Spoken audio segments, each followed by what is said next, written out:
Hello, everybody. It is the American Doofus Show. Don't be a doofus. Thank you for watching. Take two. I'm created. Blessings to you as well. Blessed that you are here. Going to be viewing what happened in Elizabeth City, North Carolina today as we come up through the evening. But we're going to start out with a story from South Carolina. Yes, Salty Granny, trying this again. Hi, Sissy. We're going to start out with a story from South Carolina.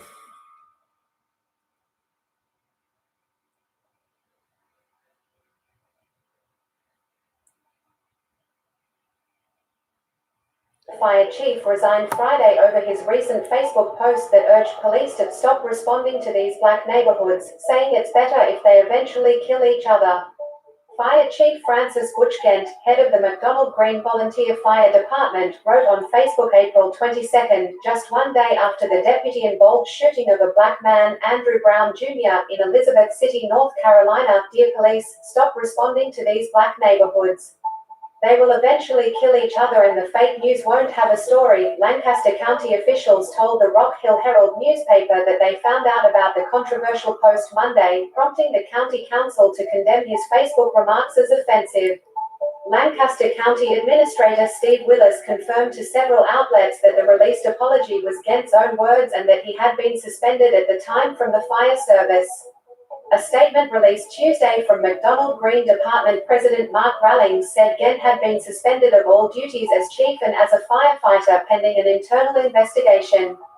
But on Friday, alongside his resignation, Gent issued another apology to the black community and asked for forgiveness during an on-camera apology to WBTV. At least two members of the McDonald Green Department Volunteer Fire Department are African American, the group's website appears to show. "God forbid if he answers a fire at a black home, are you gonna let all the kids and everybody in the home burn because they're black?" said Tonya Ross, a community activist in Lancaster, in an interview responding to the resignation on the Fox 46 Charlotte station. On Friday, Gent sent the following official resignation to local news outlets and county officials. Several local community leaders applauded the resignation. But Gent's apology itself also irked community members after he told WBTV Tuesday, "I guess it was racially insensitive, I did not mean it that way," adding that he was only trying to defend the police from the national news media. Newsweek reached out to Lancaster County officials Saturday afternoon for any additional remarks about Gent's remarks, apology or departure. All right. Georgia Sheriff's deputy gloated in an extremist group chat that he had illegal weapons and that he beat the S out of a black man during an arrest, adding that it was a sweet stress relief, according to media reports and court documents. The FBI discovered the racist comments made by Cody Richard Griggers, 28, in the group chat last August, while they were searching through the phone records of a different extremist, according to court documents and the Washington Post. The group chat was dubbed Shadow Moses or Chadmo. In the group chat, Griggers also said he planned to charge black people to prevent them from voting, according to an affidavit from an FBI agent. "It's a sign of beautiful things to come. Also, I'm going to charge them with whatever felonies I can to take away their ability to vote," Griggers said, according to the documents. According to the affidavit, the group chat discussed militia-type prepping, including lengthy discussions of weapons, combat gear, and survivalist techniques. In the text messages, the ex-deputy of the Wilkinson County Sheriff's Office spoke about making and obtaining illegal firearms, explosions, and suppressors. Authorities said Griggers threatened to kill politicians and used racist and homophobic slurs in conversation, according to court documents. In an August 12, 2019 message, when Griggers bragged about beating the black man, after he said he tried to steal from a local gun shop. "Oh, got wrapped up in my AR and forgot to tell y'all that I beat the S out of AN, Saturday. FR tried to steal a 33rd Flock mag from the local gun store for his buddy Smith & Wesson," Griggers wrote, the court document said. Sheriff's Department said it looked like he fell, he added. "That never happened," Wilkinson Sheriff Richard Chapman told the Telegraph, adding that the former deputy was just being braggadocious and that there was no gun store in the county. In November 2020, FBI agents searched Rigger's home and his law enforcement work vehicle and discovered 11 unlawful firearms, according to the Department of Justice. On Monday, Riggers pleaded guilty to one count of possession of an unregistered firearm and faces a decent prison, 3 years of supervised release, and a $250,000 fine, the DOJ said. He is set to be sentenced in July. All law enforcement officers swear an oath to uphold the law and protect each and every citizen they serve, FBI Atlanta's Chris Hacker said in the press release. Riggers clearly violated his oath with his egregious actions and has no place in law enforcement. This former law enforcement officer knew that he was breaking the law when he chose to possess a cache of unregistered weapons, silencers, and a machine gun, keeping many of them in his duty vehicle, acting U.S. Attorney Peter Leary said in the press release.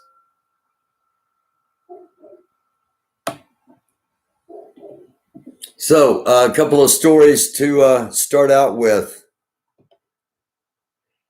as we go to Elizabeth City, North Carolina. Again, one story was volunteer fire department chief posting in a chat room that police should quit responding to calls for help in the Black community. I think it needs to be stated. I don't think a lot of people understand. People call police when they need help. What they don't want is for police to come in and commit crimes upon them. That's what all the protesting's about. There's a difference in not responding. I don't know. It's crazy sometimes. Kelvin Black, thank you for popping in the chat. Hello to everybody watching.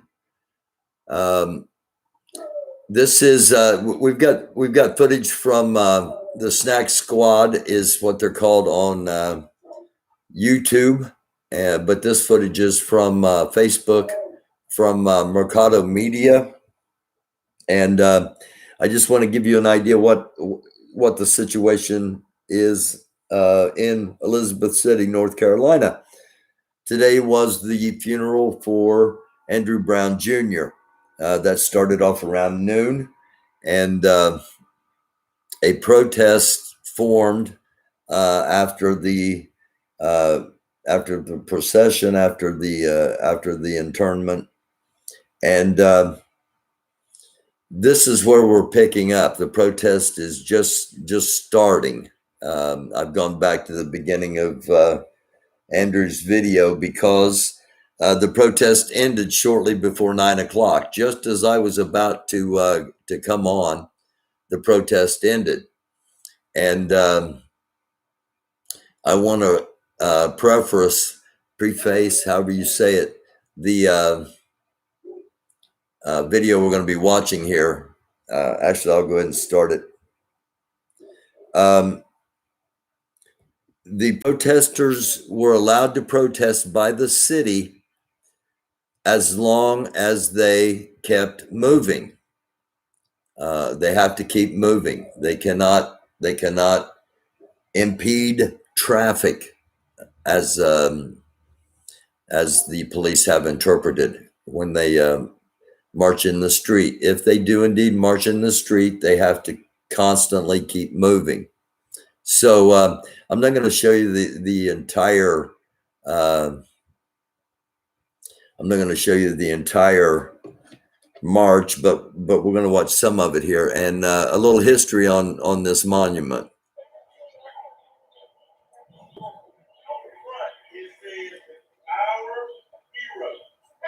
This is a Confederate monument. You guys can read. To our Confederate dead, erected by D.H. Hill Chapter, United Daughters of the Confederacy, Elizabeth City, North Carolina, May 10, 1911.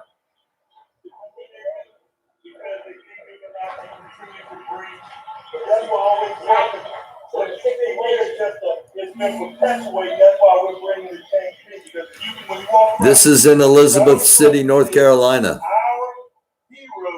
And then when you go to the back, you see who they consider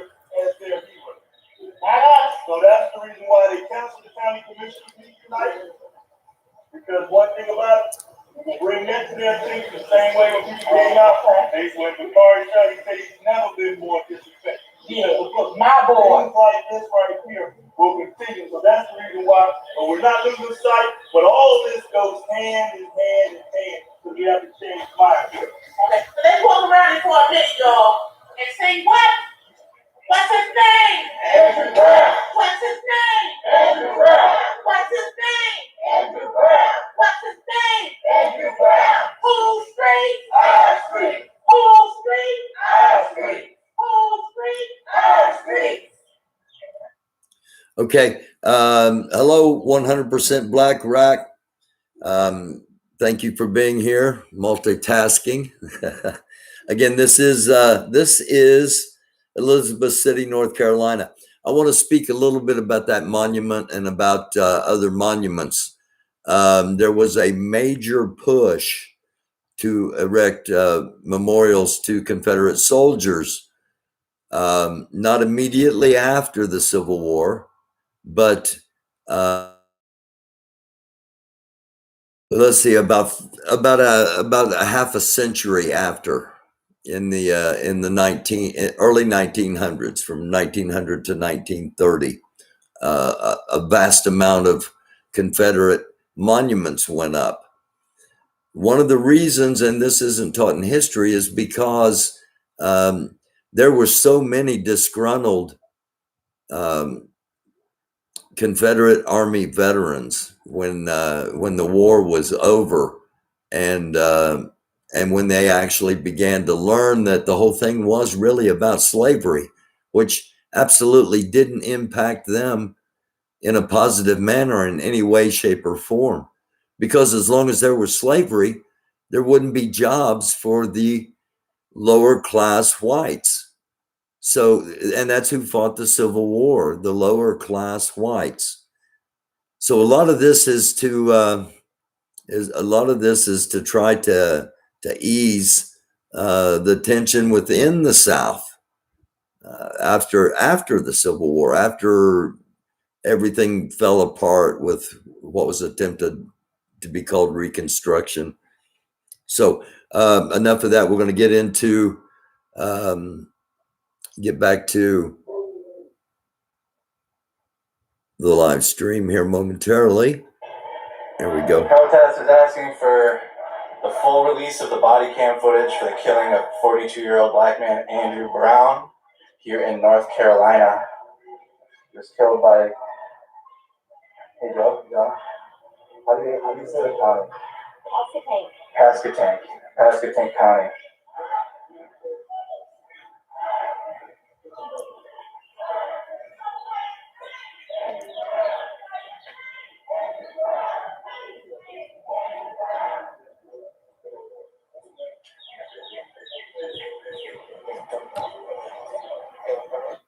Okay, I'm pausing here for just a second. Simply because a very good friend of the show actually did all the work on this van that you're seeing. It came to him as a plain white van, and all of the design and implementation of the design he did. And I just want to give credit where credit's due.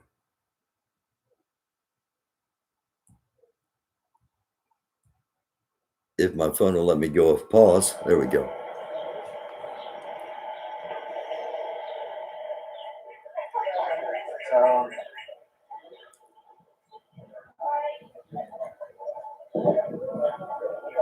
Again, this was earlier this afternoon at the very beginning of the protest in Elizabeth City.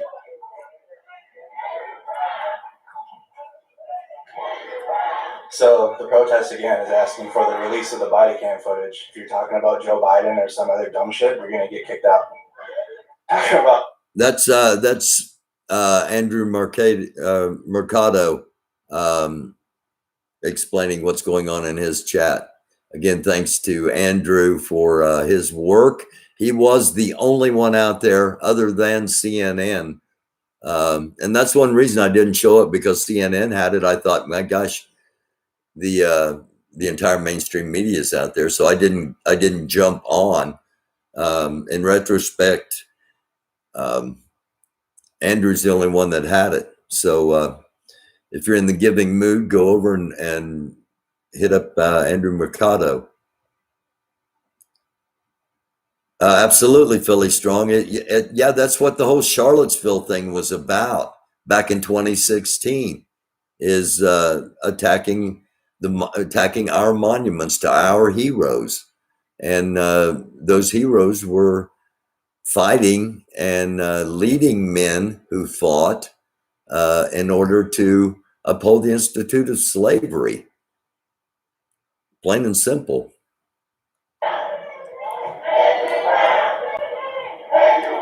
Okay, it starts raining here.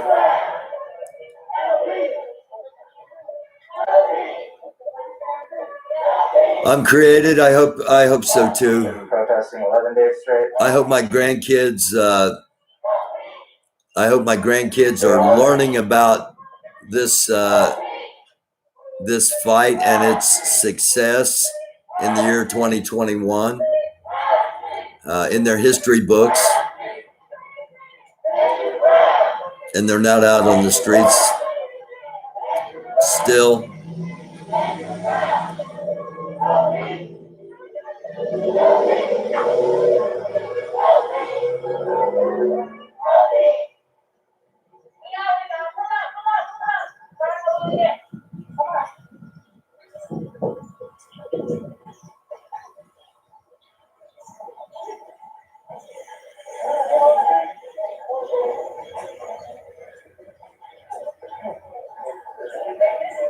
Very old colonial town. That's one thing I do like about all the various locations we go to through the eyes of the live streamers, that we get to see a lot of examples of various architecture and various buildings.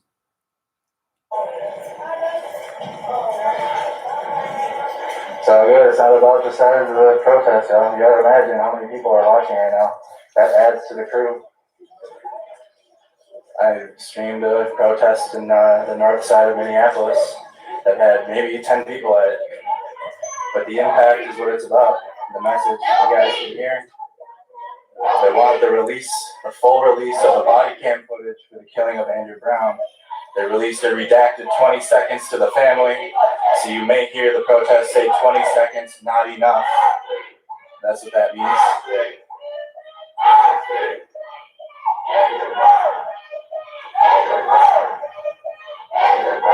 A couple of things I want to throw in here. I want everybody to remember that officials saw the body cam footage almost immediately. They were the first to see it, the city and county officials. And the first thing they did was declare a state of emergency after seeing what was on the tape. Now that should tell everyone watching what's on that tape without seeing it. It's nothing good. If it had been anything that would benefit the police in any way, shape, or form, I fully believe it would have been out there by now. Just something to think about. One other thing. As far as some people thinking, well, you know, these protesters aren't doing anything. Well, yeah, they are. They're continuing to draw attention in a peaceful manner. They're continuing to show that more and more unity is happening. If you've been watching for the past, this is the 13th day, I believe. Each day you're seeing more white people coming out and supporting. And so that's changing things. You see it raining a little bit harder there on the screen. And protesting's necessary. In my opinion, it's necessary. Because if you want to move anything forward, I started to talk about this in the first time I tried this, and I didn't have a clear signal. If you want to move anything forward, we have a vast nation. 50 very diverse states plus territories, and hundreds of millions of people. So to move anything forward, it's going to take a lot of pieces. It's going to take protest. It's going to take politicians. It's going to take protectors of communities, protectors of protesters. It's going to take activists. It's going to take us in the independent media to move anything forward. It's going to take all of us. So the point is, there are enough lanes necessary to move anything forward that there should never be congestion in any one lane. If somebody's not protesting the way you think they should be protesting, get out and start your own protest. In the last episode, we saw at the end of the last episode, a white guy started his own one-man protest. I think it was, he was chanting it was his First Amendment right. And you do have the right to express anything, but it doesn't mean that there aren't repercussions. So I'll just put it like that about that last video. But if somebody's not doing something the way you think it should be done, then do it. I've got a rather unique lane in that I was a founding member of the our revolution progressive party attempt to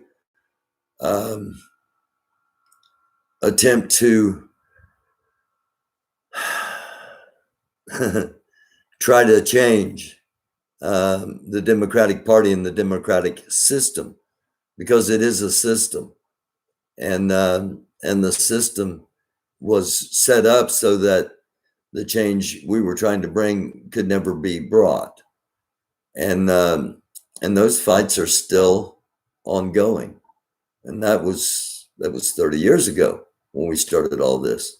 First campaign I ever ran as a politician, and all of my campaigns, the slogan was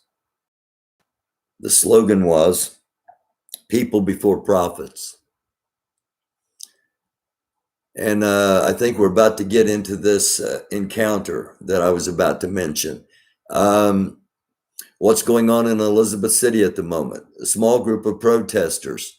As long as they keep marching, they are fine. They have a permit to conduct this protest. You'll see that they stop in an intersection, and you'll see a couple of protest leaders and a few other individuals arrested here shortly.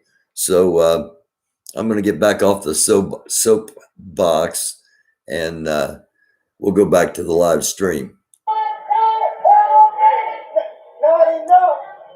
They have a lot of law enforcement from other counties and other cities here.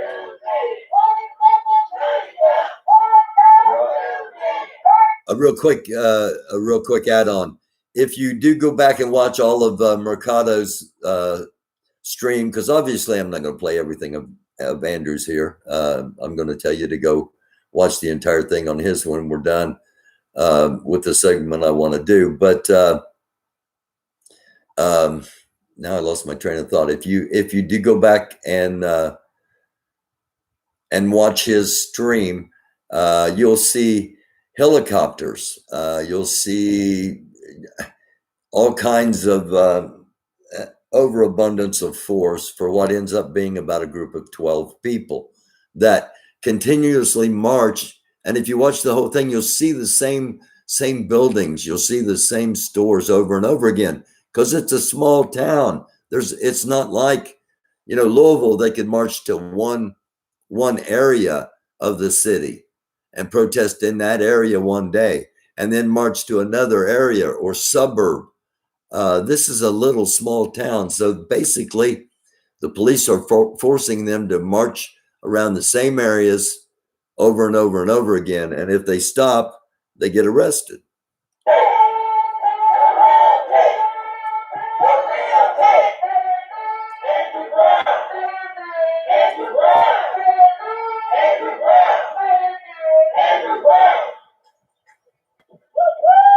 Like this video if you guys haven't. Share this page, share the stream.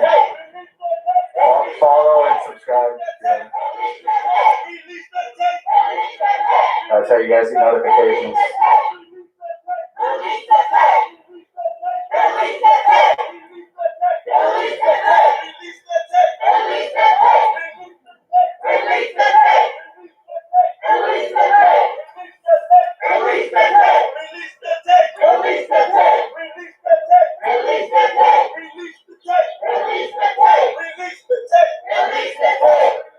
Yeah, a lot of person all the way down the street. And right there too.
Again, guys, the protest is asking for the full release of the body cam footage for the police killing of Andrew Brown on April 21st. And it's now day 11. And the community here in Elizabeth City, North Carolina, have been protesting for 11 days straight.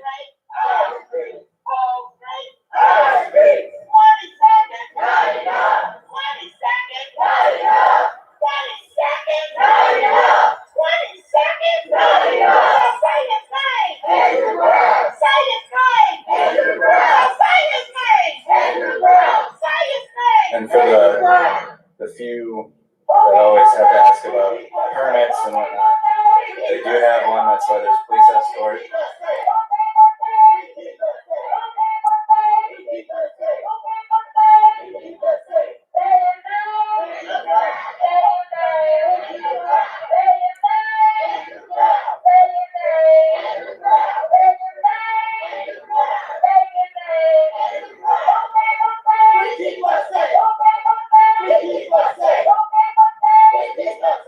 Andrew Brown was killed the day after the verdict for the Derek Chauvin.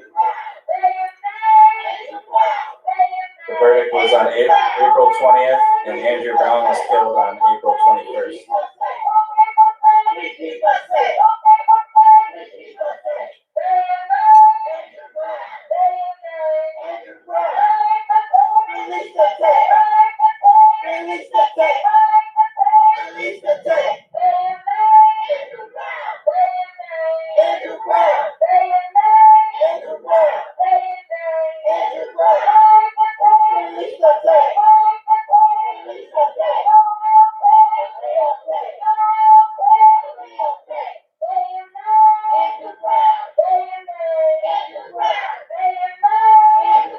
It's not flashing. It's only flashing on the screen for you guys. Camera.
I think you may be right, Salty Granny and Queen Jet Black. I've said from the start we will never see that tape, and I said at the start of the video, the first thing officials did upon seeing the footage was declare a state of emergency, and you see that's based on actually like 40 people that are out here and active at the moment. How many people would be here and would have been here this entire time had that body cam footage come out? It makes a huge statement that only 20 seconds and a redacted 20 seconds was made available to the family, and their description was so horrific that there's a call for the rest of the story, if you will. So yeah, I don't think we'll ever see the full body cam footage. Now I do have body cam footage from Anthony Thompson, a young boy that was murdered by police. That's the way I see it anyway. I'm sorry, I should not have said that, being an alternative news and information channel. But I'm going to have that footage coming up here in just a few minutes. It's horrific footage. I'm going to give everybody plenty of time to, disappear if they so choose from seeing it. But I do have that. Anyway, they can't let this body cam footage out. It caused them to declare a state of emergency for what's on it. Again, the 20 seconds that was shown, even though it was redacted, it was so horrific. And here we go with the arrests, I believe.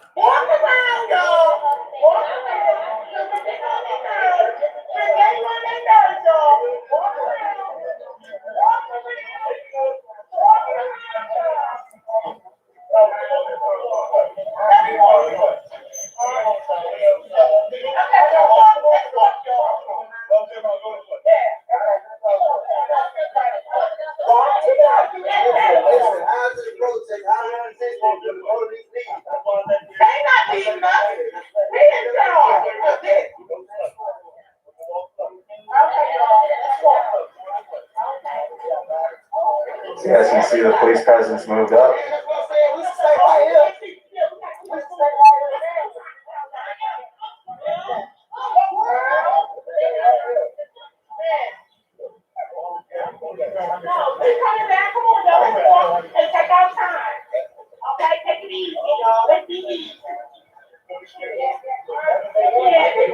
Oh, Calvin, I've said many times on here, the white community needs to get on its knees and thank God every single day that the black community just wants equality and not revenge. So I understand why you feel that way.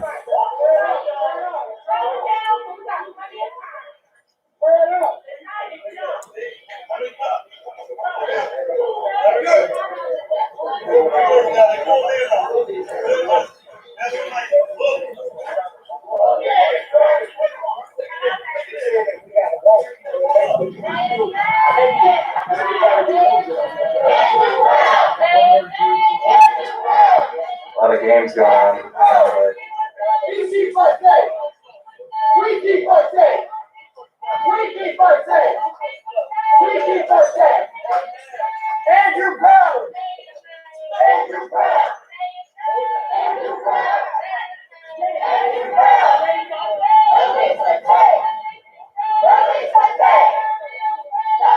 I see the law enforcement backing up.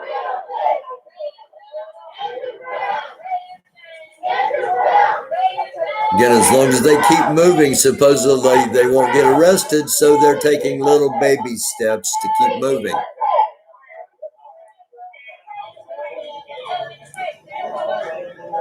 And in the center of the screen, you see CNN doing a live report. Cops are leaving.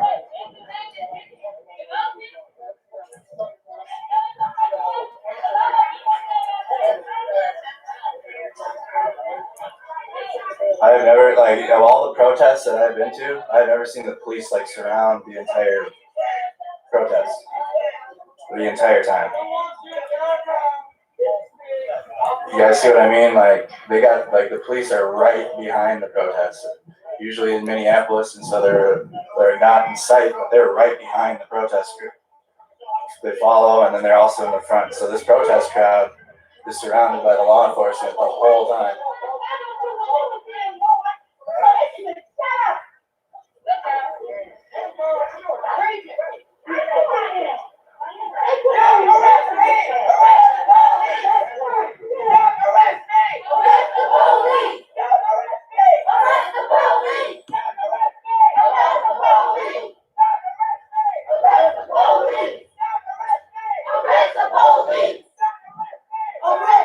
See how many there are? That's all law enforcement.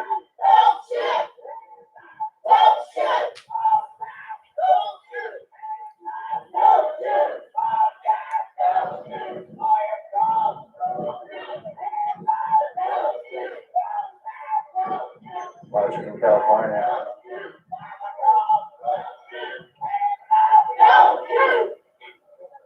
I'm going to keep this rolling for just a second. I got to go check on Doofus dog outside.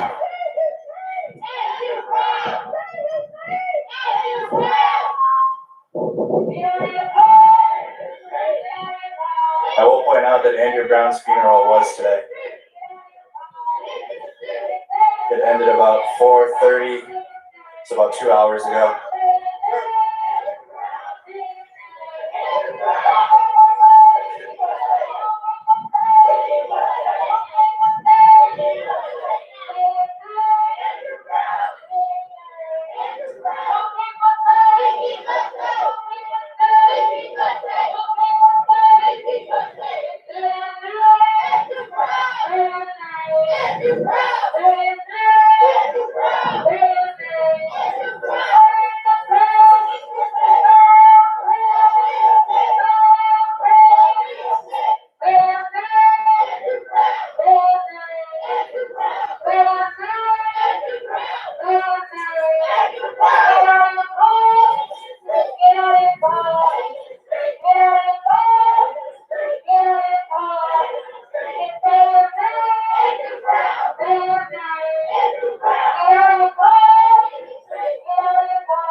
One, two, three, four, five, six, seven, 9 in the back.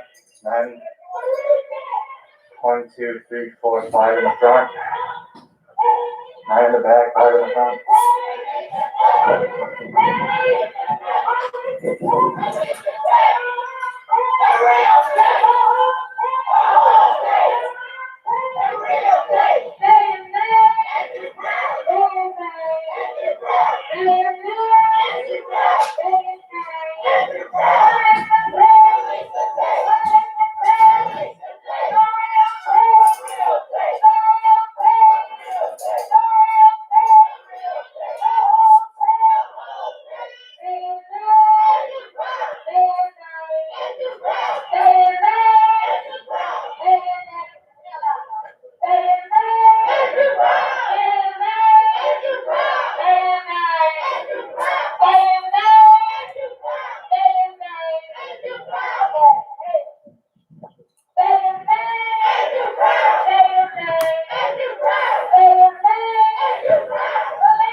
That woman's powerful.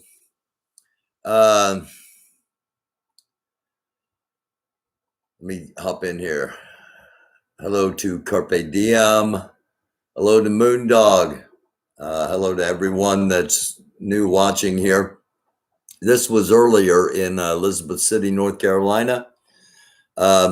Started out the live with a story from South Carolina, where a volunteer fire department chief had posted in a chat room that he felt that police should quit responding to calls for help in the Black neighborhoods and let them all kill each other, is a paraphrase of what he said. So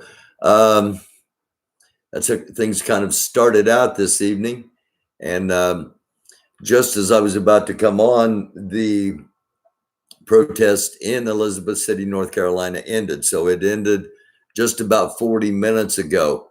And it ended because they are forced to keep marching. The permit says that as long as it's in continuous motion, they have a permit to protest. And they've stopped once. And just to give you an idea, looking ahead, because we probably won't get to that point of the video, but a bank heard about what was going on and the fact that the police wouldn't let them stop anywhere. And the bank allowed them to stop multiple times in their parking lot.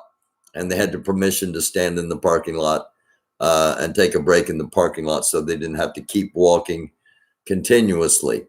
Just to give you an idea of the continued cat and mouse that goes on between law enforcement and those that are seeking change.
See, they're going to go after the woman with the megaphone as the leader.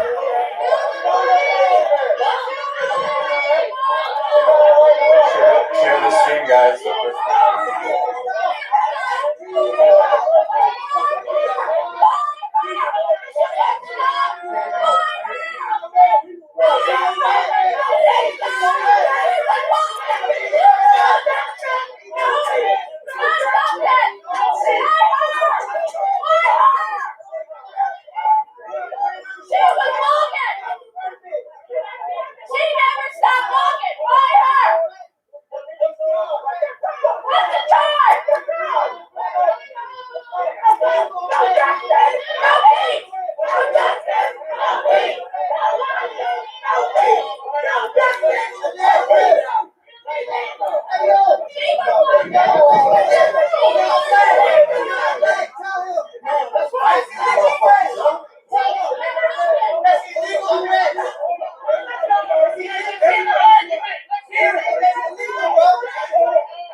They're sharing the screen.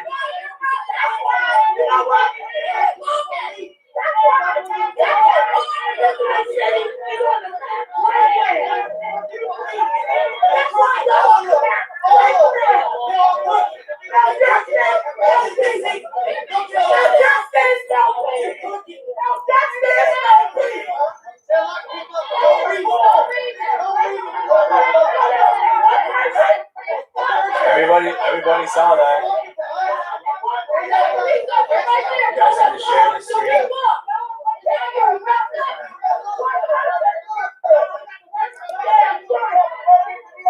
If you just popped in, this was earlier in Elizabeth City, North Carolina. I'll do a recap in just a moment.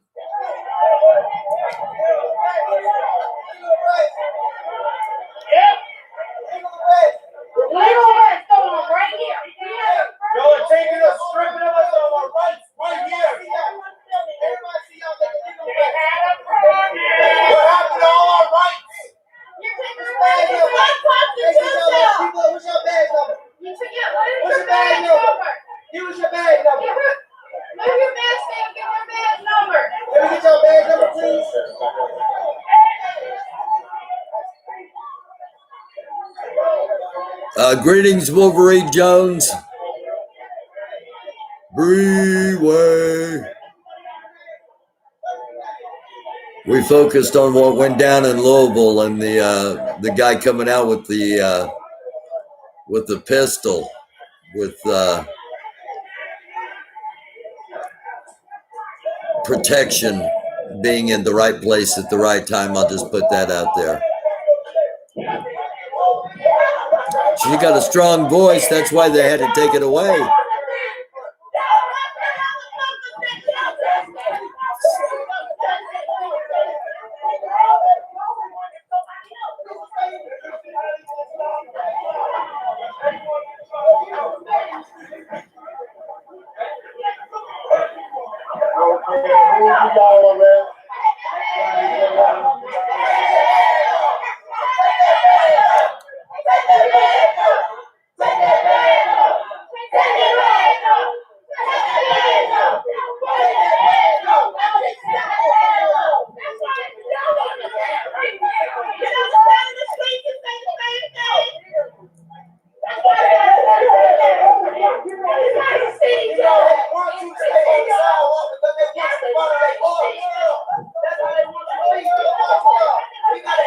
Keep in mind, they're arresting these people for impeding traffic. How many police cars do you see at the moment impeding traffic? Absolutely, they targeted her because of her voice.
I've never seen this.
Elizabeth City, North Carolina.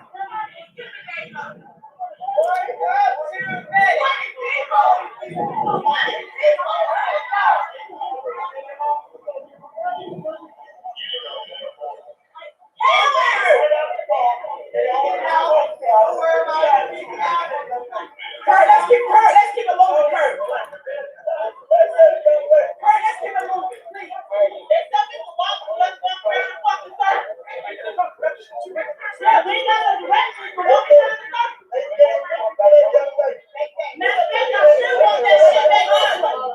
They did.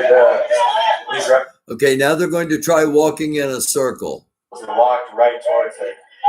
So he is right. They did go right for her. Hey, look. This is how Elizabeth City treat black and brown people. This is how Elizabeth City treat black and brown residents. Anytime they talk about the voice of the opinion, this is how they're going to work out. They brought a lot of black people from all around to attack black people.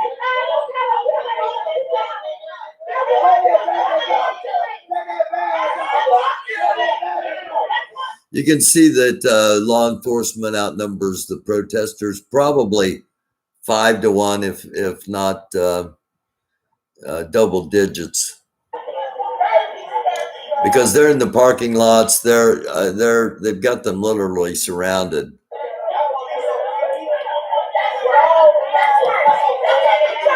These are locals.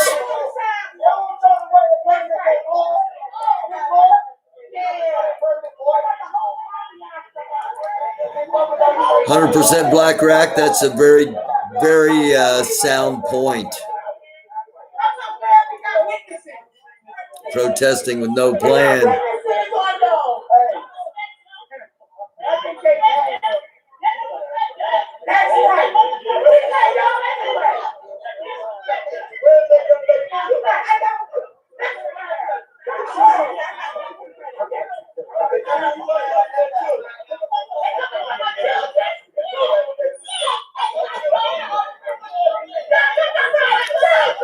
Again, the video is from Mercado Media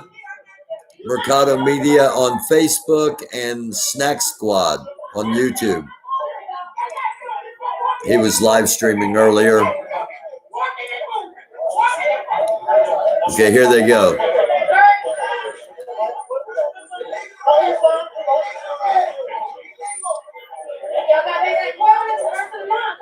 Good evening, Warrior Captain.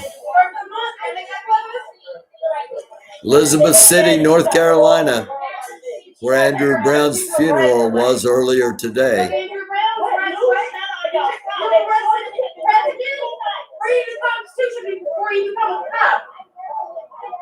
Hairdressers go to school longer than police officers do.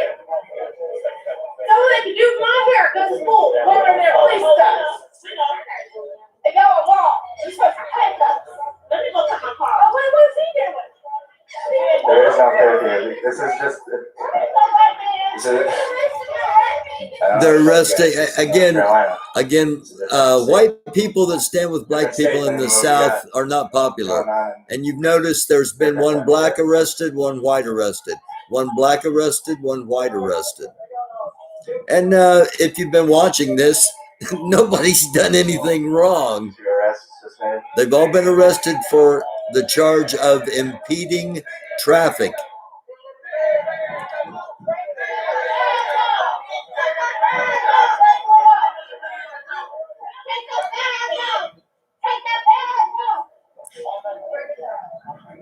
This crowd's already. Oh.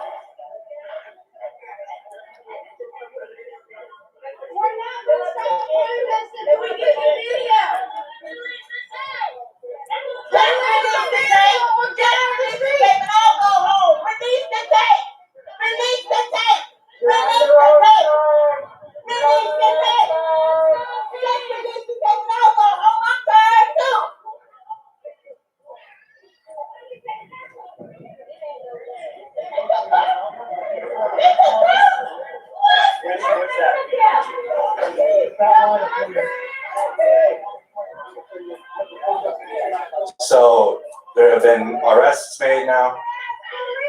there is a permit for this protest, and the protest says they have to keep. The protest has to keep walking. That's the stipulation to the permit for the protest. But arrests have been made. There's no curfew that I'm aware of. It's only 6:50 in the evening time.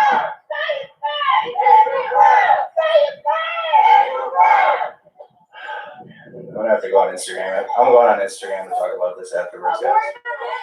If you're watching, I usually talk about personal stuff and how I feel. I share my opinions, which I'm going to do. If you're watching this, it's very hard to spin it into a position that anything we saw was justified, and that's the importance of the live streamers and those of us that restream and try to show the truth. Hey, James Sweeney, what's going on? Look at Knuckles with the governor's number from North Carolina.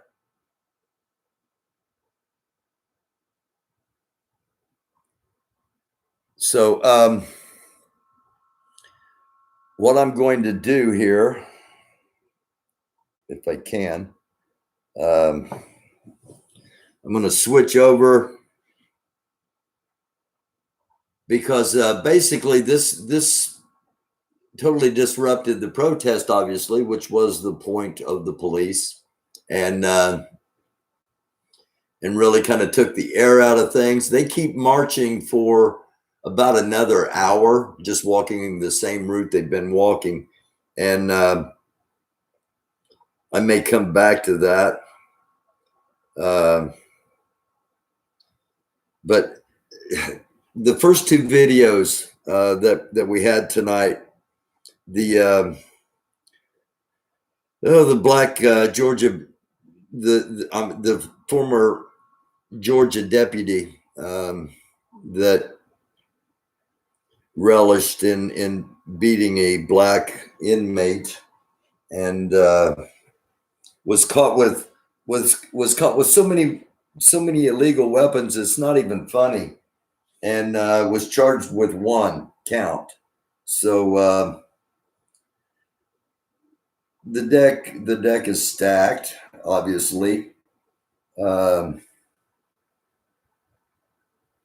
I'm trying to get that out of queue. Okay, we'll come back to that here in just a moment. I want to play this because it needs to be seen, in my opinion. We jumped on this story when it first happened in Nashville, Tennessee, that there was a shooting at a school, and at least and it was a police officer involved shooting. Okay, I'm going to get rid of the advertisement here. And hang with me if you would for just a second.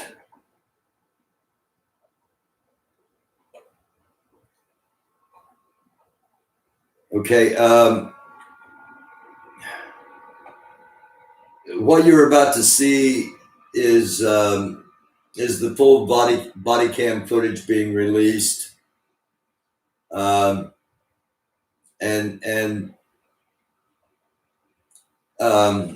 some may find it troubling. I do. To die at the hands of gun violence this year, and many in the Black community say they've reached a boiling point. Thompson, 17, was fatally shot by police when officers said they tried to disarm him inside a bathroom at Austin East Magnet High School on April 12th. 4 other students were victims of separate shooting incidents. In a news conference on April 21, Knox County District Attorney General Allen released police body camera and surveillance footage of the incident and laid out the details of her office's investigation into Thompson's death. Police say Thompson fired his gun first, hitting a trash can in the bathroom. A responding officer returned fire, fatally wounding Thompson, officials said, but some people in the community said they don't believe that account. Allen said after reviewing the evidence that no charges would be brought against the responding officers because it was reasonable for the officer who shot Thompson to feel that his and the other officers' lives were in danger. There's more to this story. Anthony was dating a white girl who reached out to her mother stating that Anthony and her had gotten into a fight. When she got her daughter, she found bruising and hair pulled out. So, when the police came onto the scene, they knew he probably had a gun. The body cam footage isn't conclusive. As you can see, it's hard to tell what's going on. Take a close look. What do you think happened? Anthony J. Thompson shouldn't have died. Shot to death by police Monday in a bathroom at his high school, says Regina Perkins, the mother of Thompson's girlfriend. Perkins told Knox News she is heartbroken and sick about Thompson's death, grieving for him and his family, and questioning how Knoxville police handled their approach to the 17-year-old junior at Austin East Magnet High School on the day he was killed. Another life lost in the Black community. This has been a TFG Political Media News Alert.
Now, again, that was a couple of weeks ago in Knoxville, Tennessee.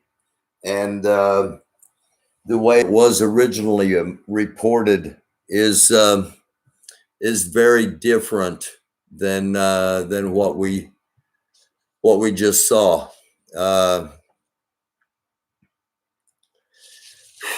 Sometimes the truth is tough to show.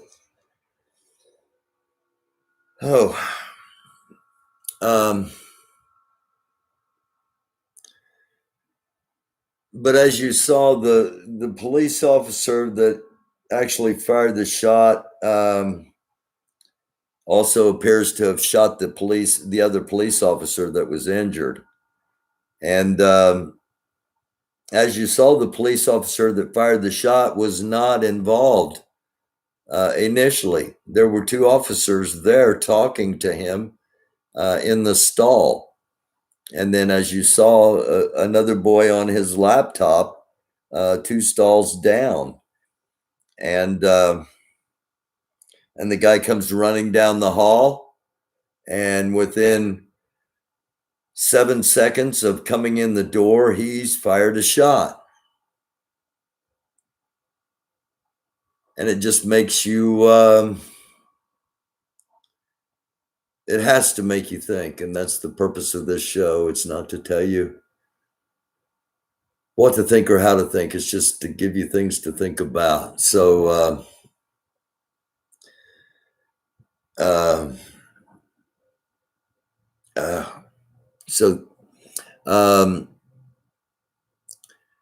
going to hop into the comments here for just a second. Both hands were behind his back when officers fired. Yes, they were. They were just kids. Yes. They suspected he had a gun, but there's no sign of any gun in the body cam footage. And again, if there had been, we would be seeing it. Just as you know, again, the officials saw the body cam footage in Elizabeth City, North Carolina, and the first thing they did was declare state of emergency. That's how bad they thought it was themselves. So, okay, the full story, or not the full story, but as much as the story as has been garnered, is that Anthony Thompson was dating a white girl, and the white girl had gotten into a fight, and the white girl said she had gotten into an argument with her boyfriend. The white mom thought that the boyfriend had caused the damage to the daughter and called the police to report that he had done damage to the daughter. The police go to the school to question the boy, and the boy ends up dead. So I'm going to run it back one more time, just so everyone can catch the details that want to see the details. Again, it's hard to look at, but it's a necessity. It's a necessity. It's a truth, in my opinion, that can't be brushed under the carpet, if you will. Both police killing of Black teenager Anthony Thompson Jay inside of a bathroom at Knoxville's Austin East Magnet High School has sparked a wave of protests throughout the city. Thompson is the school's 5th student to die at the hands of gun violence this year, and many in the Black community say they've reached a boiling point. Thompson, 17, was fatally shot by police when officers said they tried to disarm him inside a bathroom at Austin East Magnet High School on April 12th. 4 other students were victims of separate shooting incidents. In a news conference on April 21, Knox County District Attorney General Allen released police body camera and surveillance footage of the incident and laid out the details of her office's investigation into Thompson's death. Police say Thompson fired his gun first, hitting a trash can in the bathroom. A responding officer returned fire, fatally wounding Thompson, officials said, but some people in the community said they don't believe that account. Allen said after reviewing the evidence that no charges would be brought against the responding officers because it was reasonable for the officer who shot Thompson to feel that his and the other officers' lives were in danger. There's more to this story. Anthony was dating a white girl who reached out to her mother stating that Anthony and her had gotten into a fight. When she got her daughter, she found bruising and hair pulled out. So, when the police came onto the scene, they knew he probably had a gun. The body cam footage isn't conclusive. As you can see, it's hard to tell what's going on. Take a close look. What do you think happened? Anthony J. Thompson shouldn't have died. Shot to death by police Monday in the bathroom at his high school, says Regina Perkins, the mother of Thompson's girlfriend.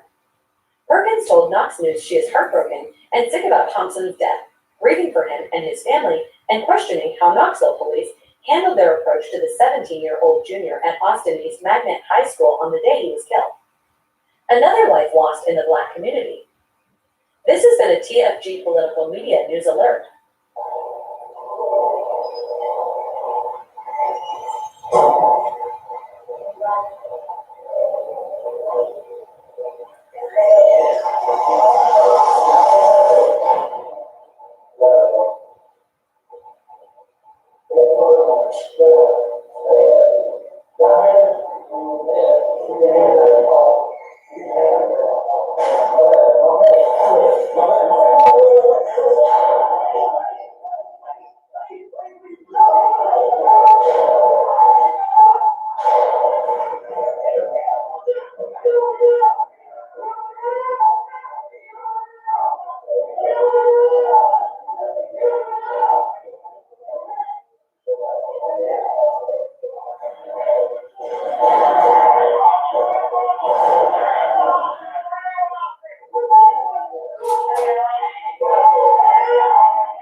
Again, ran it a second time so that you can see the details that are visible. The report initially said that there were life-saving procedures attempted on the young man. That's not what I saw. Honestly, I saw somebody on his back, and the position of his body, I'm imagining his face was into the ground, into the cement, into the tile, whatever the floor is covered with. And it's horrific.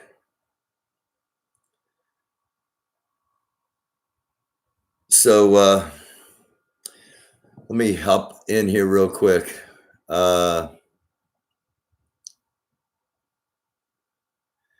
On that basis, on the basis of them assuming that he's the one that bruised her and pulled her hair out, that he had a gun.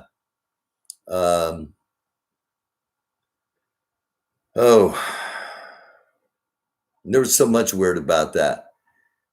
The initial report, he shot a trash can. I did not see any discharge from anywhere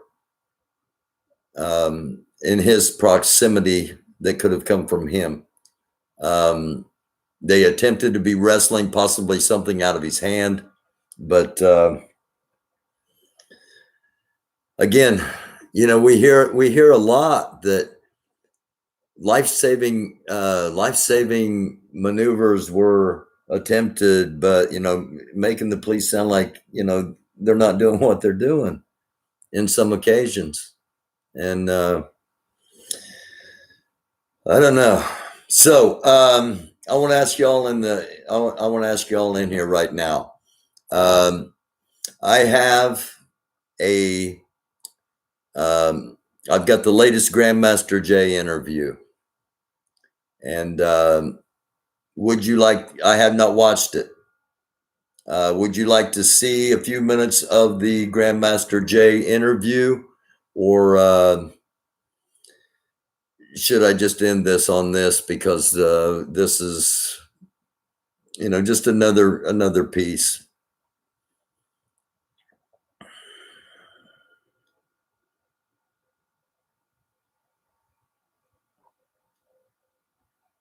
Play it.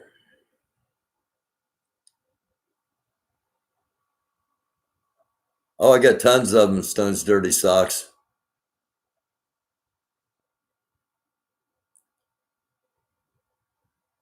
Okay, we'll watch it together here.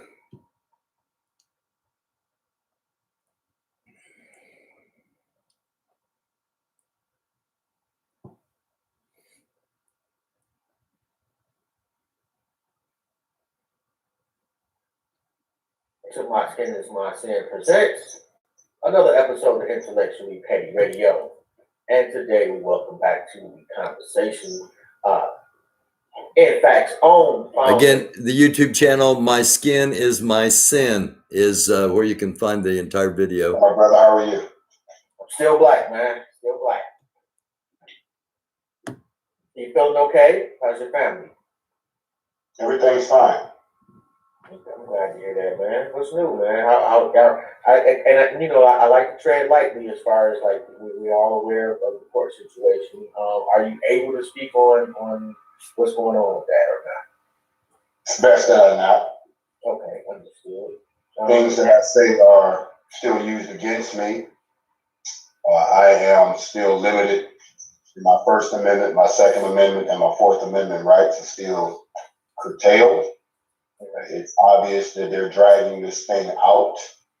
So it would be beneficial if I did not delve into details that could come back to haunt me. What I will let everybody know, if they're wondering, since most people are under the false impression, that my cases just went away, that a federal case just up and went away, that it's all over. Some people are living under that delusion. That's exactly what they want you to do. They want you to forget. They want you to go away. They want you to move on and go back to sleep. Current status of my federal case is that I had 5 charges. 4 were dropped. I was indicted on 1, and they're still talking about it. Okay. 5 charges from the state have not been indicted at all. I have a hearing on the 24th. Okay. For the state. That's where we are right now. Anything else is relevant to the case, and I'm not at liberty to talk about it. Okay. I am very much still fighting the case. I am still here in my home, where I've been now for almost 4 or 5 months. I am not talking on social media. I find it interesting that I've had this time to sit back and just observe everything and watch everyone and just watch everything, not just with our people, but with everyone, with the government that just came in, the white folks that are still hanging around, the aftermath of the Trump administration, where we are as a people right now, the temperature of what has happened in this country with regards to police shootings, the blatant racism that still appears to be running rampant in the system, the fact that a sitting congresswoman can make a statement about a verdict that hadn't even been passed yet, about how she felt in the moment and how they wanted to censor her and correct her, but did nothing. And when a white man, who's also a sitting congressman, threatened me and my organization last year, if you remember, and they did nothing to him. They just kind of ignored it, even though we acted on his threat. So there are a lot of things that are at play right now. So you want to be careful so that I don't, quote unquote, step on my own toes, if you understand what I'm saying. Absolutely. Are you disappointed in black people right now? I love my people, and I always will. What I've come to learn is sometimes experience is the best teacher. You can talk to us about something all day, but until you experience it, you never understand all of the intricacies and all of the cracks and crevices that are involved in it. I've been taught about the civil rights movement all my life. I've watched the old films, and I've seen all the films of the great folks like Martin Luther King and Malcolm X shot down, and Robert Kennedy assassinated running for president, and Malcolm X killed and taken out of a theater in Harlem. I've watched all of those things, but I never understood the dynamics. You know, you had to be there, you know, type thing, to feel it, to understand why they say that Martin Luther King was the most hated man in America when they killed him. Yet they lift him up today. Malcolm X was one of the most hated men in Black America when they killed him. But now they lift his name up. So I wouldn't say that I'm disappointed in Black people. I will say that I've learned that we all come from different places. And because of that, different types of Black blood flow in our veins. And some of us, our differences go a lot further back than slavery. So I'm not disappointed. I'm surprised that we still, after all these years, still haven't learned that we sometimes are our own worst enemy. Man, you ain't lying about that. And I got my co-host on the line too, man. What's good, Ron? You good? Peace, Grandmaster Jay. How you doing, bro? Still Black, brother. How you doing? Absolutely. Peace and blessing. Have you, I know you can't speak on social media. Have you seen anything lately that has bothered you? Social media. just in whole, Social media needs to be shut down. It needs to be shut down for at least a year so that we can get back to being human beings, so we can learn when it is appropriate to open our mouths about certain things to certain people. So we can learn that a lot of people bring their own insecurities, their own inhibitions, their own prejudices, and everything else that makes this a very cold and perverted world has somehow manifested itself into this medium that we call social media, which is nothing but a bunch of free programs running on someone else's platform where people tend to say and do things as if they're in some protected bubble. Social media has become the garbage can, the toilet of society. It needs to be shut down. It doesn't need to be censored. It needs to be shut down. And maybe when we all start over again, we will learn to appreciate what we had. I come from a time before social media. I come from a time before cell phones, before pagers, before mobile phones were even mobile, when all you had was a phone in your house attached to a wall. I come from a time where you didn't go out in the street and talk to strangers about the business in your house. That's why it was your house. I come from... He's wanting to shut down social media and take away everybody's voices on social media when one of the main complaints is that his social media platforms aren't accessible to him. And one of the things I've pointed out that's been wrong. So I had to pause that and point that out. A time when you had a problem with somebody, you either picked up the phone or you went to see them. And if you didn't do either one of those, you hadn't addressed the problem. I come from a different time. To see that we've achieved all this technological growth, or at least partake in it, but we have not evolved sociologically as people. It's just like giving a blowtorch to a baby or a gun to a monkey. I actually agree with that. I'm a firm believer that technology has somewhat evolved us as a society, especially with on social media. Like everybody is a social media savvy. You know what I mean? That's true, fairly strong. On social media has something to say. You know, like doesn't necessarily mean it's irrelevant. It doesn't mean it's true. Doesn't mean it even matters. You know, we're living in an age now where you can just say anything. There's no accountability for anything. Yeah. You know. Let me interject right there, my brother. I developed a reputation in the early days of social media, in the early days, before it became this rigid framework where you're penalized just for saying something about something that you probably didn't even bring up. I come from a time when the internet was wide open. And you could say anything and you could research anything, but you could also find anybody if you put your mind to it and you knew how.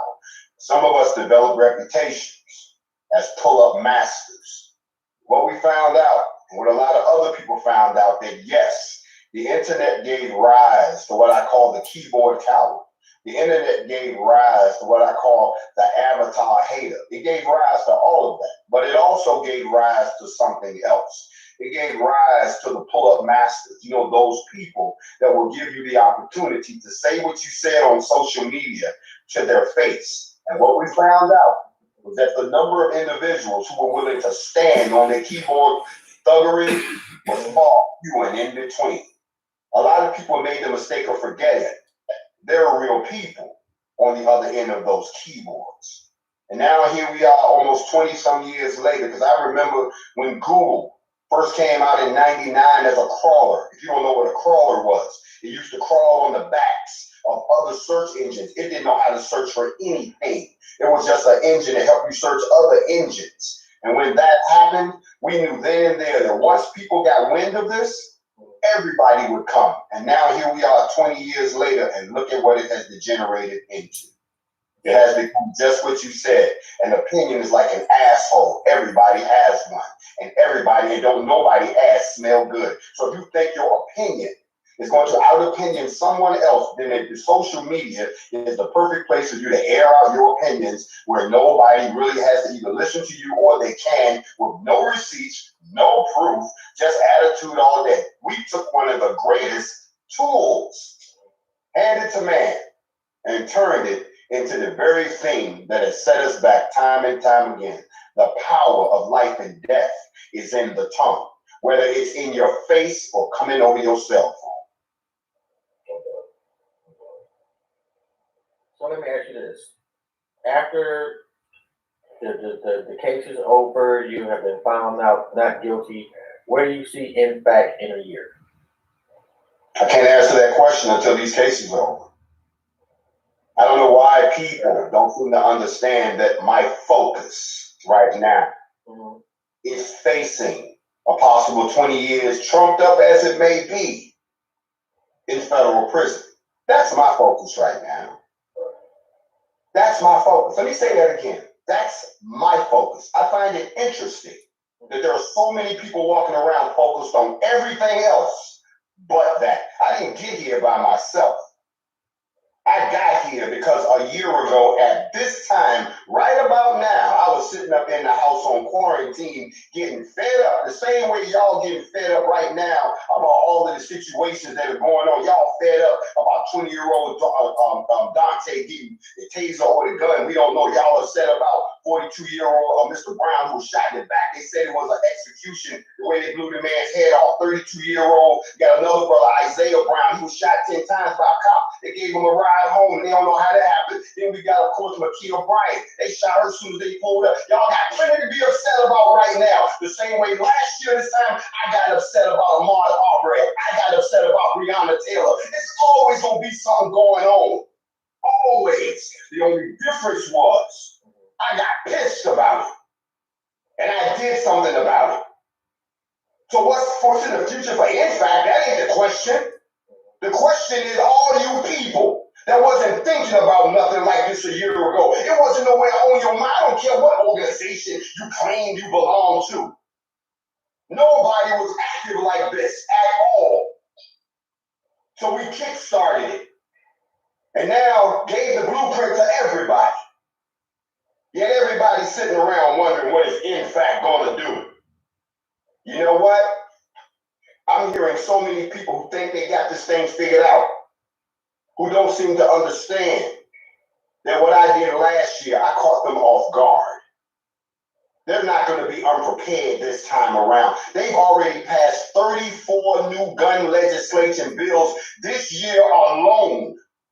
And most of them are in response to what they saw black people do last year. Don't you know they passed a law in Florida, Ohio, and it's one other state where now it's legal for people in cars to run down protesters. Well, I wonder who they made that for. Did you know that when we went to Stone Mountain last year, And we went up to Stone Mountain to answer the threat, not to talk about a statue. I don't care what story they told you. Don't you know that the Ku Klux Klan and the Sons of the Confederacy have been coming there for almost 36 years, every Memorial Day weekend, so they could, do the white thing, burn cross, talk about how great it was when they used this was the home of the Klan. They came back this year and they were told, no, you will not do that here anymore. They said, why not? Because we changed the law.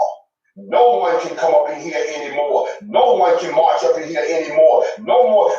They said we don't have the resources to protect you anymore. They're like, what are you talking about? We've been doing this for years. We cannot protect you from what we saw last year. They changed the law. They just signed the no-knock warrant in Kentucky now. The governor just signed it. Now, I need y'all to understand something. That what I'm seeing right now is that people are acting like nothing changed from last year. It did change. We got a new administration that's big on gun control. We got a new administration. Watch this.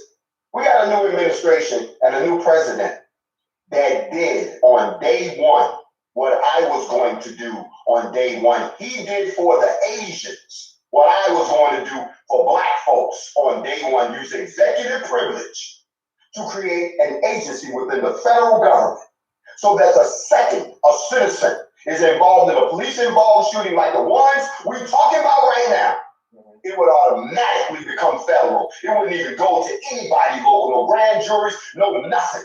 And then on top of that, any lawsuits and any type of damages or so forth that had to be paid will come out of the police pension fund. That's what I was going to do day one when I sat down. Isn't it amazing that we got a president?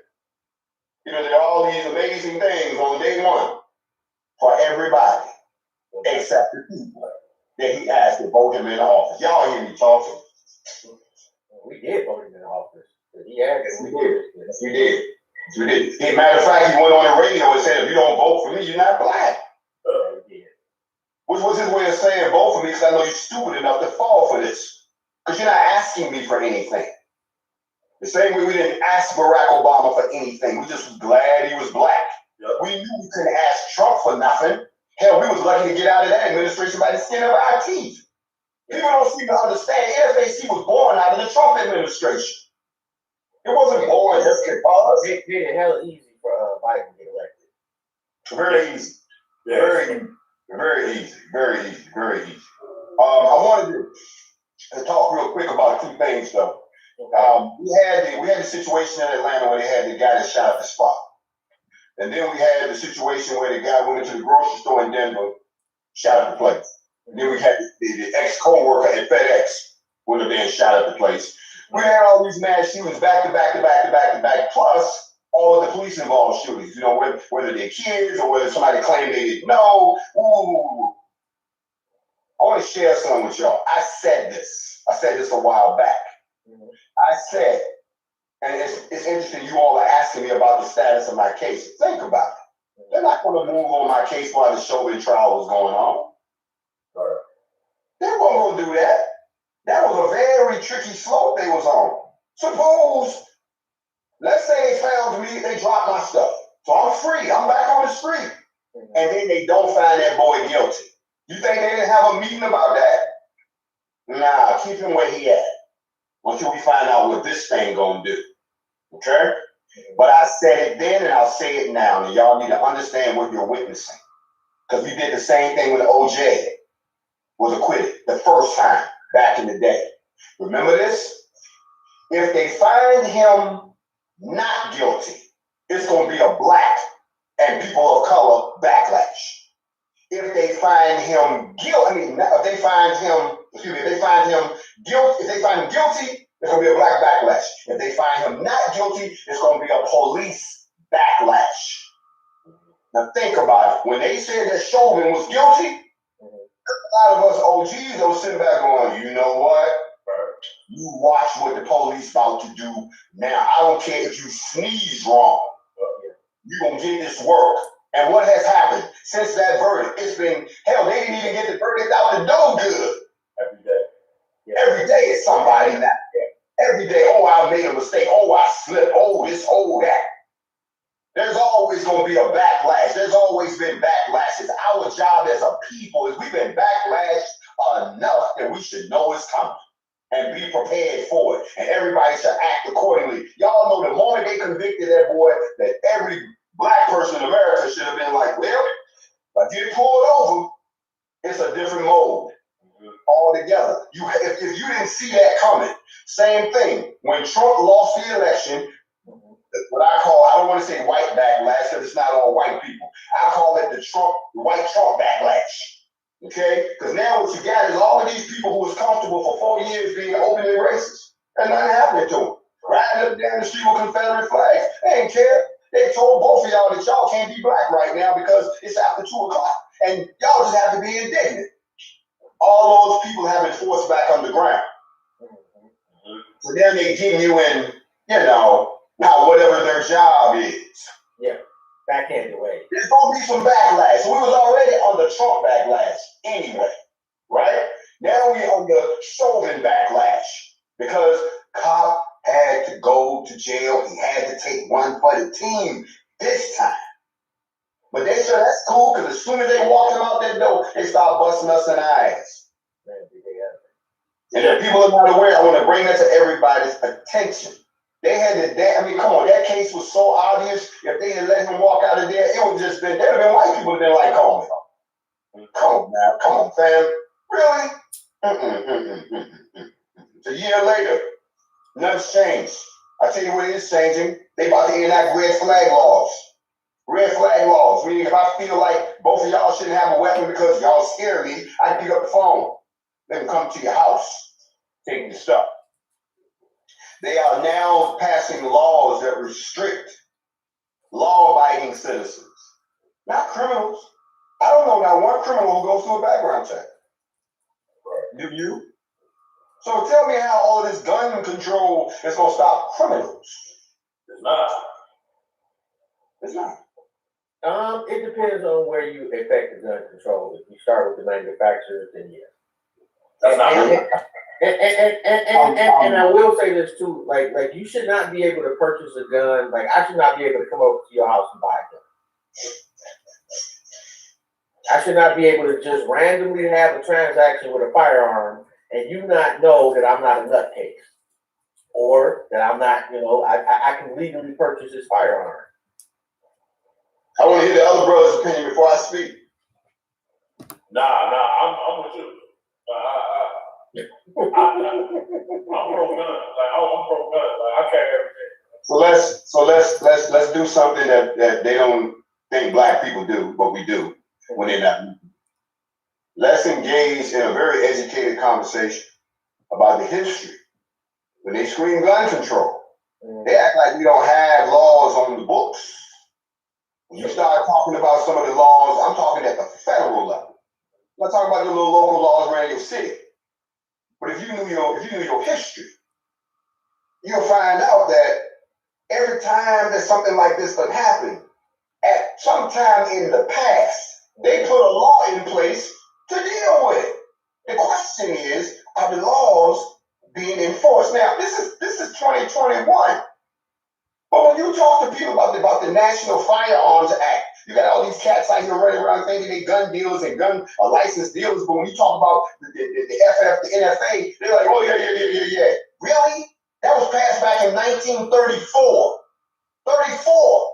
Now you gotta understand what they did was, even when they wrote it, they had to modify it because they said that it was unconstitutional in so many ways. In 1938, they passed a law called the FFA, which required all the gun manufacturers, the importers, and the dealers to obtain a firearms license. You didn't have to have a license before then. We're talking in the 30s, y'all. We're talking Tommy guns, machine guns, all that shit was going on. This white people killing white people. They had nothing to do with us.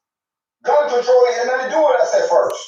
Then you had, in 1939, they had a case called United States versus Miller, where they ruled that Congress could regulate the interstate selling, watch this, of short barrel guns. They said that didn't have shit to do with the Second Amendment. It did not guarantee you a sawed-off. Okay? You can get a long rifle for that. They back in 39, then in 68, after Kennedy got killed. See, people got to realize this country already has been through, after Kennedy got killed, after Robert Kennedy got killed, after Martin Luther King got killed, and President Johnson pushed legislation. That was when we had the Gun Control Act of 1968. They put these laws in place, and they even added stuff that we hadn't even thought of. They were talking about bombs and grenades and mines, and they expanded the definition of a machine gun. This was way back 60 years ago. It wasn't until 86 when they passed the Firearms Owners Protection Act. But that's when they tried to help us out, because now the government was overreaching. They were starting to ask for all kinds of stuff. Now, that's why they had to put laws in place when they had the Brady-Handbill Violence Act after they tried to kill Reagan. Yeah, like my man said, I shouldn't be able to come over your house and just buy a piece off of it. I have to have an idea of who I'm selling the weapon to, because it can come back on me. You understand what I'm saying? We got to have some kind of record.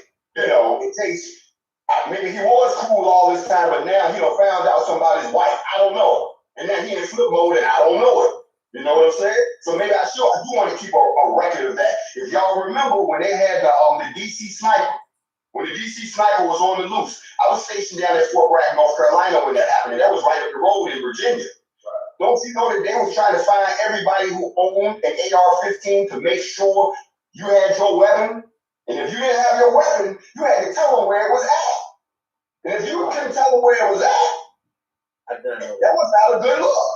So you got to remember, they put all of these protections in place for us too. People like they hate on the NRA, and I ain't got no love for the NRA, so I don't think I'm supporting them. But one of the things that they did do for their own kind was to make sure that certain things was in place, like you couldn't have a registry of who had what. You know what I'm saying? You couldn't. They make sure you can't do that. You can't go door to door and know what we got in this house, but they about to change that. You know, there was a time when there was no limit on how much ammo you could have. Now you buy 1,000 rounds, they got to get a phone call. These are things that came out of the 94 degree. And then in 2003, a lot of people don't know this, but they had this thing called the Tierhart Amendment. And the Tierhart Amendment was a prohibition that the ATF, that stopped them from public releasing data where criminals purchased their firearms. They won't even go tell you no more. ATF was like, nope, we didn't release that information, it's gonna stay with us. Okay? And then George Bush, the one that we hated so much, not Junior, Senior, he passed a law. And then his son came behind him and passed the Protection of Lawful Commerce Act. See all these laws I'm telling y'all about? That was in 2005. Then when Obama came in, so y'all gotta realize everybody got their hand in this pot. But the crazy person that wanted to be in the pot, he's now the president.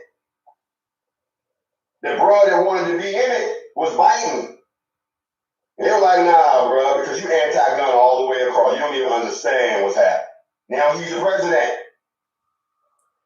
Now you're going to pay $200 per high-capacity magazine on your taxes. Now you're going to pay taxes on your weapon. That's another thing that the brother just said. That's how they're going to stop you from selling your weapon to somebody else. Because if you do, you got to pay a tax on it. That means you got to report that to the IRS. The same way they developed the NICS, the NICS background check system, after the Brady Bill, because now they wanted background checks if you about a firearm, they established the database. But couldn't nobody see it but law enforcement. Now, it's about to be a whole new game. This is the world we live in right now. And because of the world we live in right now, and we're not going to stay on the gun thing, what I'm really talking about is the atmosphere that we live in as a people. We have to be aware when there's backlash coming against us. We have to speak up when we're overlooked. Like we just got overlooked when they handed out all the goodies and all the bills to everybody. We didn't get nothing. Again. Okay? So my thing is, as I said before, when you ask me about, like the brother said, I'm a gun guy too, but I'm not a gun nut. There's a difference. Right. I'm a gun guy. I believe in defending myself. I believe we should all be able to defend ourselves. But I would never encourage anyone to attack anyone unless you can sustain the attack. Meaning, don't respond out of emotion when it comes to guns. That's the wrong thing to do. A gun is a tool to get your point across. And the reason I think that not just myself, but most people ask you about NFAC is because of how successful you have gotten with NFAC. It's like you know, when people say they a victim of their success, so to speak. Do you think that we look at you that you know like you are in fact when in actuality it's a global brand? Does that make sense? You know, As the leader. first of all, let me salute all of the members of the NFAC around the world. I have to say I have never been more humbled by a devoted group of people who stay focused on the goal, even if the goal won't be achieved in our lifetime. So I have to send out a salute to them. I have to also, since you brought it up, I have to also give a special salute to the NFAC in the United Kingdom, which has been steadily doing protests at all of the U.S. embassies and the Buckingham Palace for about a month now to have the charges against me dropped and to put some pressure on the U.S. government to bring some attention globally to what's happening to me here in the United States. So it's not so much of being a victim of my success. There's no success here. We have not won anything as of yet. There are those who feel like what we did here in the United States really didn't amount to anything. They'll say, well, they just walked around and didn't do anything. No, nobody shot at us. That's what happened. We showed up at the party and nobody wanted to dance. So what were we supposed to do? There are those who will say that, well, you know, anybody can do that. If anybody could have done it, it would have been done in the last 60 years since the Panthers did it back in the 60s. So I would say that it's not so much a measure of success. It's a measure of how many people understand that what we did and what we're doing is necessary, and what we did before, those methods cannot work anymore. They don't work. They have become immune to them. When I was a child, my mother would beat me with a switch that she would get off of a tree. The grandmother used to tell me, go get the switch. Y'all remember that? And then they run their hand down the stick and go, zzz, and you knew if it made that noise. Y'all know that noise. Don't act like I'm the only one. When you heard that, man, you went from being, you wasn't hard no more. You just broke down because you knew the pain was coming. But eventually, I got used to it. I got immune to it. She would hit me and I would taste just looking at it. Yeah, that's the back in the day, kids, we didn't tell. We just ate. She turned me the fuck out. And when he realized that don't work, they go get something worse. Yeah. To reset your focus. And that's where we are right here. A lot of people don't realize that what NFAC is doing around the world. Somebody told me once, they said, well, I don't get it. NFAC hasn't done anything. I said, that's interesting. You know, blacks stood up, laws got changed. Stone Mountain, the laws got changed. Breonna Taylor, we got traction on the case. And even though the charges were flimsy, they came out with something and they settled it out, didn't they? Trey Propeller and down in Louisiana, we came down there, we got the people riled up and also let the congressmen know that these black folks got relatives in other parts of the country and you ain't gonna do them no any kind of way. Now they have a black police chief. They got rid of the one that I dealt with, and they've even got some other black folks in power down there now. Inspire the world when we were down. You see, we were down on our knees last year. Everybody was, especially us. We was at the bottom of the ladder on our knees. Yeah. And there are times when somebody needed to speak up and tell us to stand up, shake it off, walk it off, toughen it up, and remember who the hell we are, and inspire the whole world, because the timing was right. That's the major thing. And more than anything else, taught us that it's okay to love ourselves again. People say that we kick-started the black movement, gave it a shot in the arm that it needed. Now everybody's juiced up, and that's a good thing.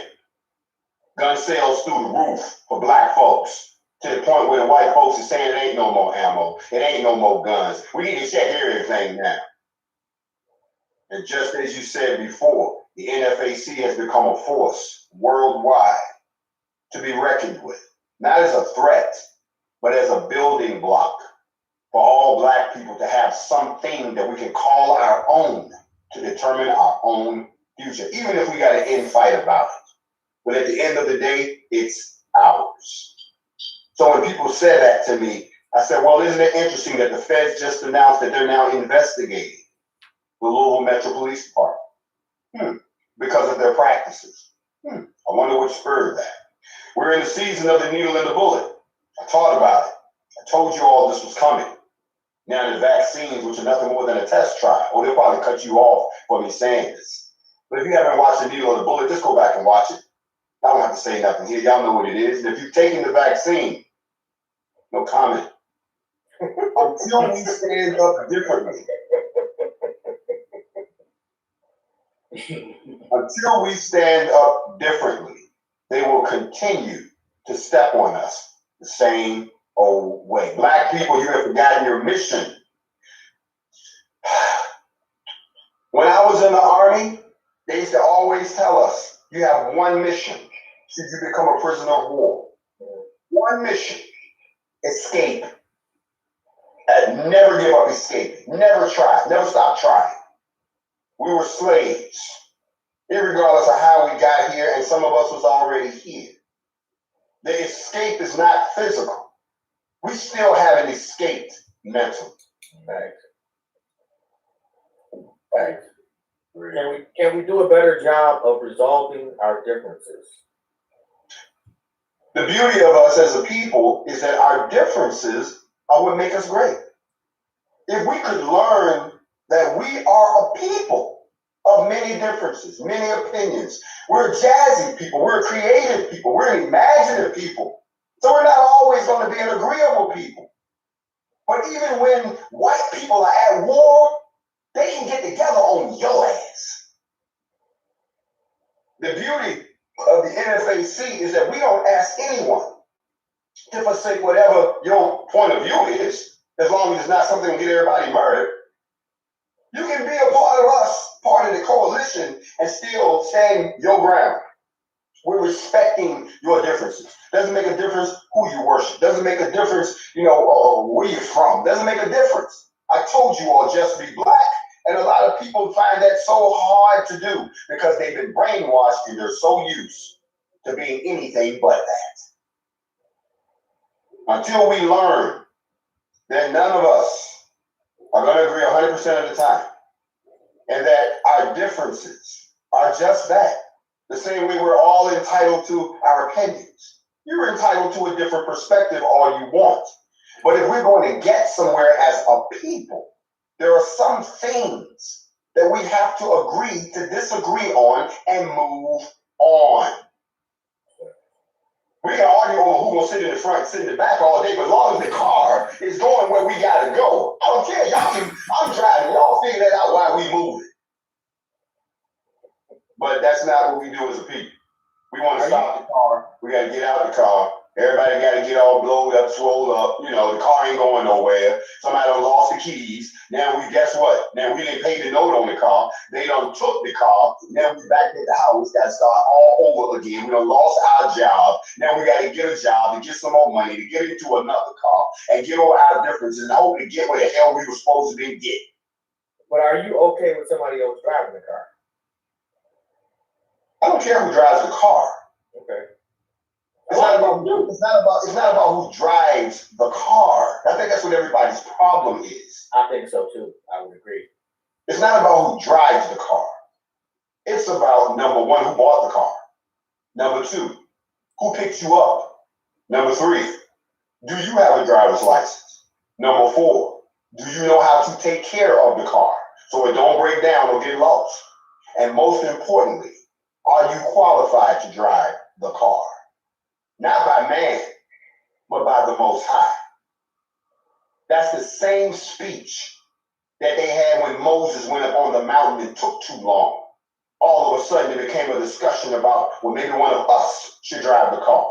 Maybe one of us should handle the worship. Maybe one of us, because, he been gone too long. How we know he ain't up there and he ain't never coming back? He brought us out here for nothing. Got us lost. We don't know why he did this. Matter of fact, when he took us out of Egypt, he was full of shit anyway. Now we all out here and we stuck. Now we should drive the car. And you saw how that ended, didn't you? it does not end well, but I see that as a problem within the community a lot. Well, you know why? People. All right. So we've been watching an extended amount of time here. I didn't really anticipate playing this much of it, but nonetheless, there didn't seem to be a point to break at. I probably should have broke right before the religious analogies, but nonetheless, I'm going to hop into the comments real quick. And okay, my first question is, do you want to see the rest of this? You want to go ahead and watch the rest of this? So answer that while I'm looking. Okay, so people talking back and forth.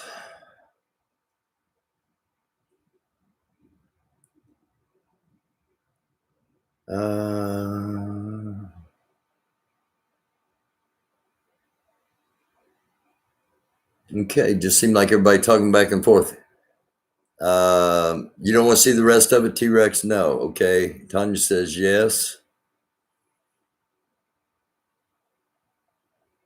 Why hasn't NFAC been posting at any of these murders?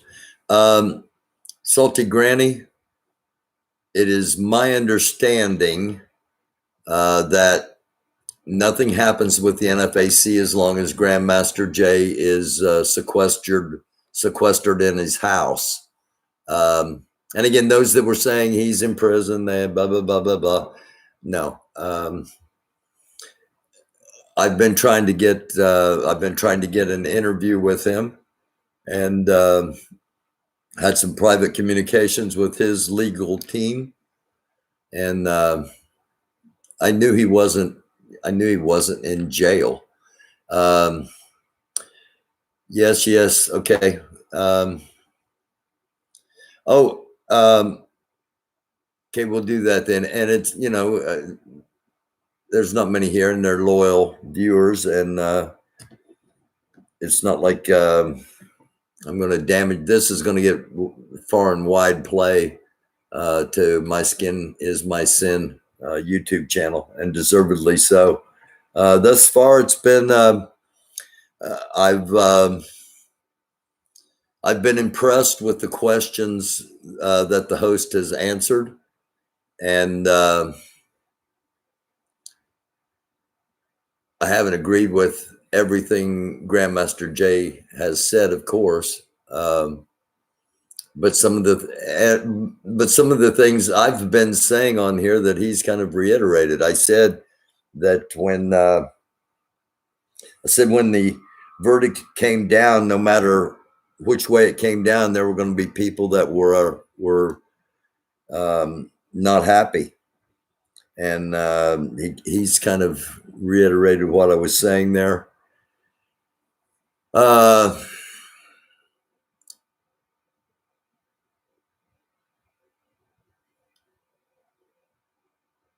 Like GMJ controls them. I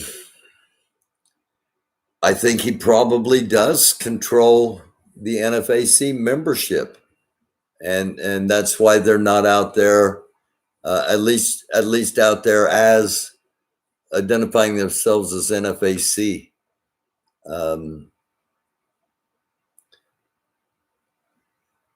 Trump, Bernie, Biden, Harris, Bush, Obama, they all make me sick how they've turned a blind eye away from Black Americans being slaughtered.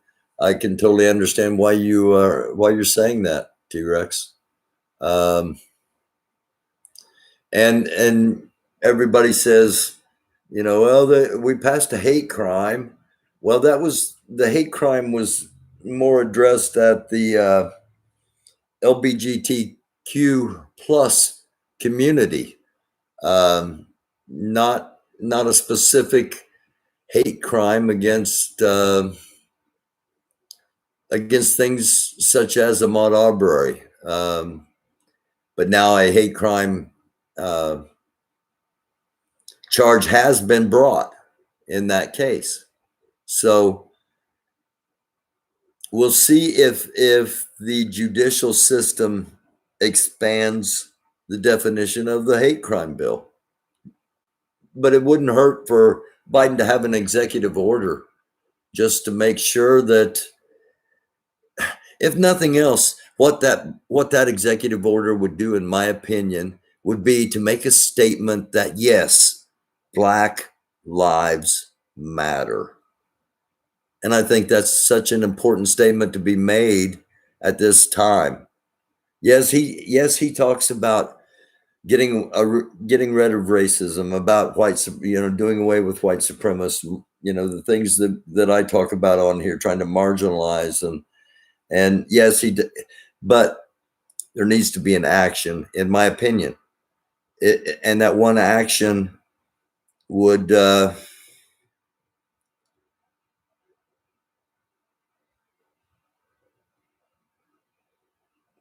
a long way to showing people for what they really are, because it would be an incredibly controversial action. Let's be real. I started a movement called EAR, End All Racism, and in a country that doesn't even recognize racism exists, and that's going to become a meme, because what that does psychologically, if people can get that in their head enough, if you hear it 20, 25 times, it's in your head, and you start thinking, well, that's the right thing to think, that there is no such thing as racism, so I can't be a racist. And it makes racists able to feel good about themselves, and that's incredibly dangerous, in my opinion. But I see that happening. So, okay. Again, I talked a little longer than I anticipated doing, but I've been wanting to get that out. And also what Grandmaster Jay had said about, nobody else was doing this. Nobody else. He's right.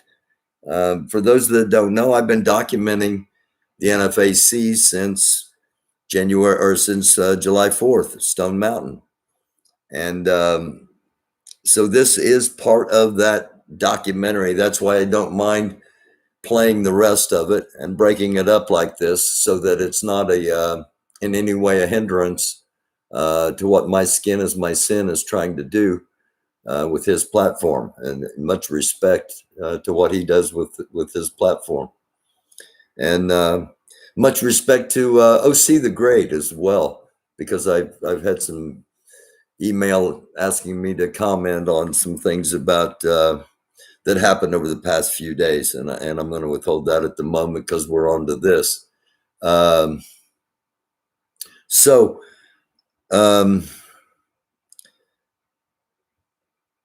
There are so many lanes, if you will, required to move something forward, that there shouldn't be any congestion in any one lane.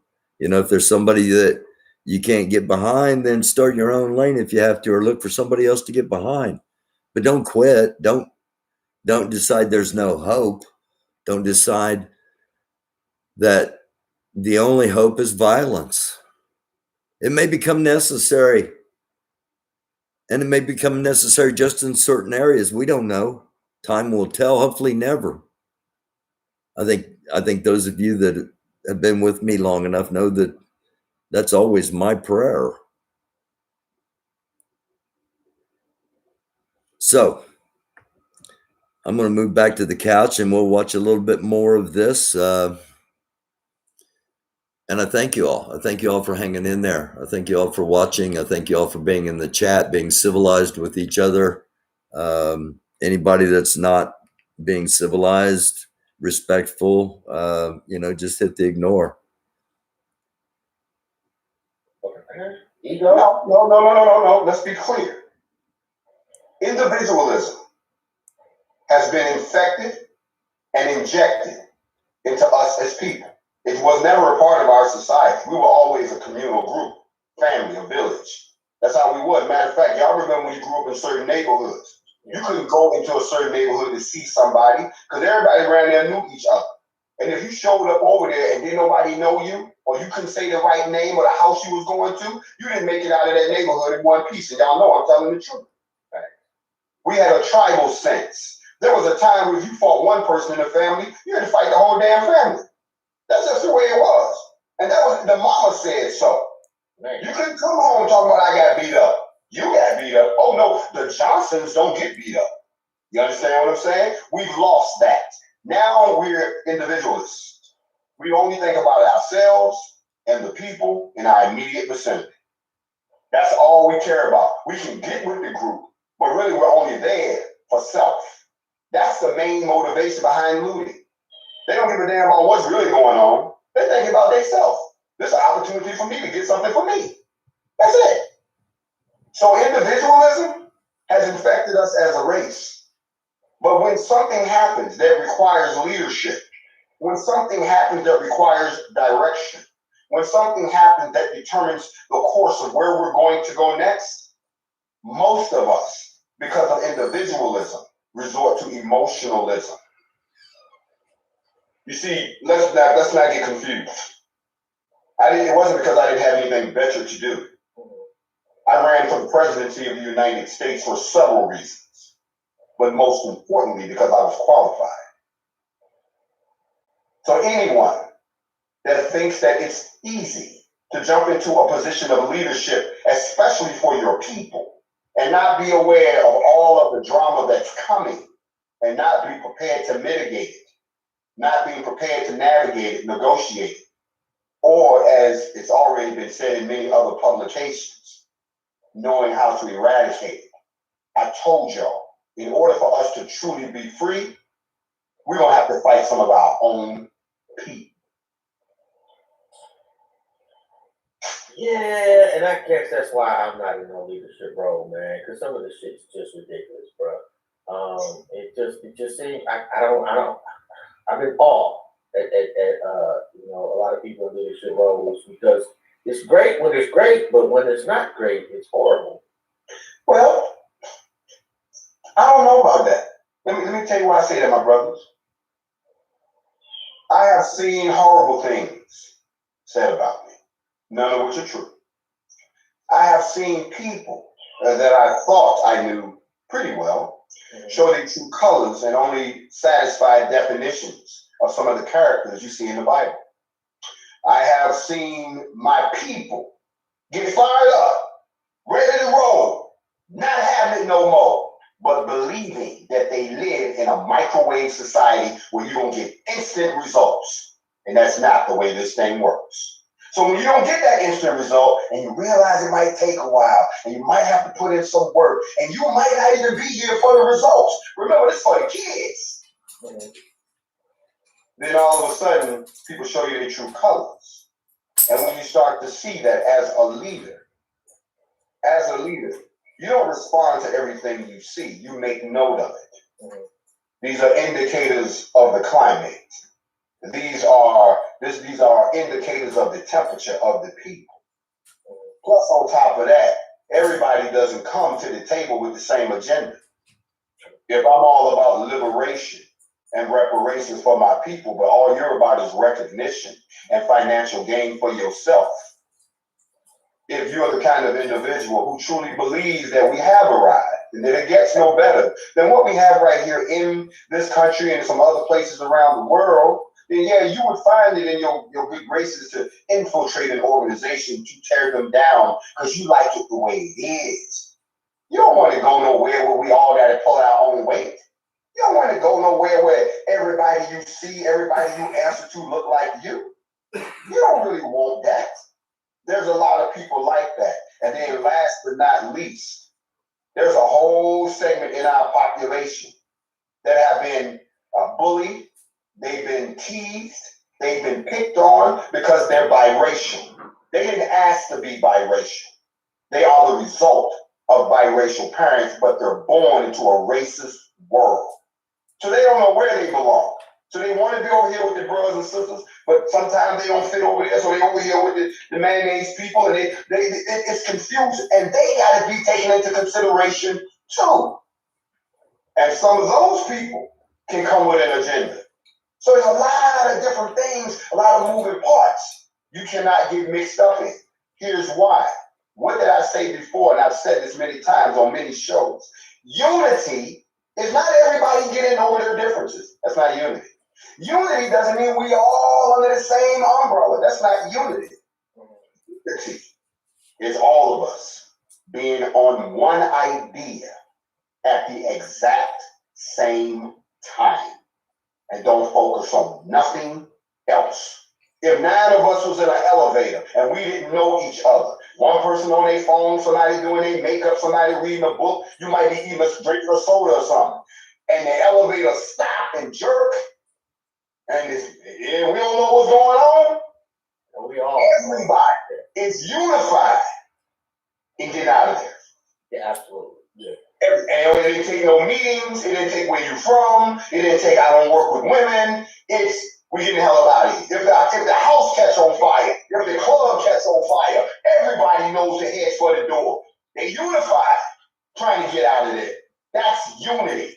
Every time one of these white boys does a mass shooting and shoots up a bunch of stuff, white people unify. They don't care what he did. They wrap their arms around him. Yeah, you're a little special. You know what I'm saying? Oh, we're going to put some money behind him too. Oh, yeah. But he done killed all these people. They still don't. The Asians said, we're not having it. You're not doing this for us. You're not going to treat us like this. What happened? They wrapped their arms around their peoples. They put $3 million on it. They put $6 million. They didn't care. This us. Even though we've been watching sisters get their ass handed to them in nail salons, it's ridiculous. Yeah. But black people, unless somebody is dead, look, let me say this. And I'm just gonna go there with the brothers. What do y'all think would have happened if you had woke up Thursday morning, December the 3rd, 2020, and the news was this? Police are investigating a raid at the home of a black militia leader. The black militia leader, Grandmaster Jay, was killed in a fire exchange with federal officers of the Joint Task Force that they attempted to serve a no-knock warrant. Johnson, y'all be sitting there like, whoa, he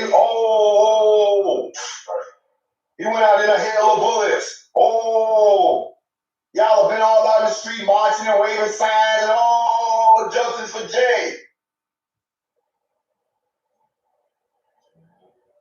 That's what we do.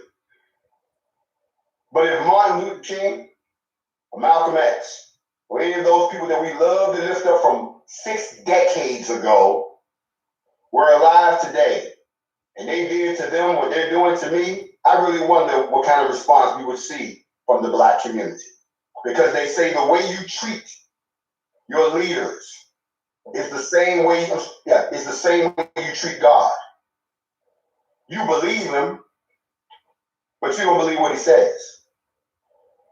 I think that's what they do with our black leaders. We'll sit back and spectate. Yeah. I'm just keeping it a buck. I'm sorry, I just gotta say it's not hating on nobody. I'm telling you what we do as a people.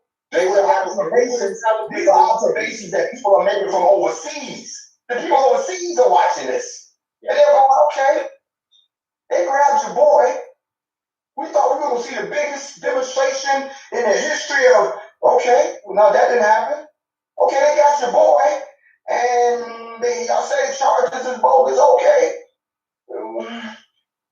Okay, so y'all just wait to see what happens. Oh, so y'all yeah. Yep. And we're gonna be out of it. Yeah. And I know we ain't got but a few more minutes to go, but let me ask you this. Is there any criticism that you've heard of you that you thought was okay?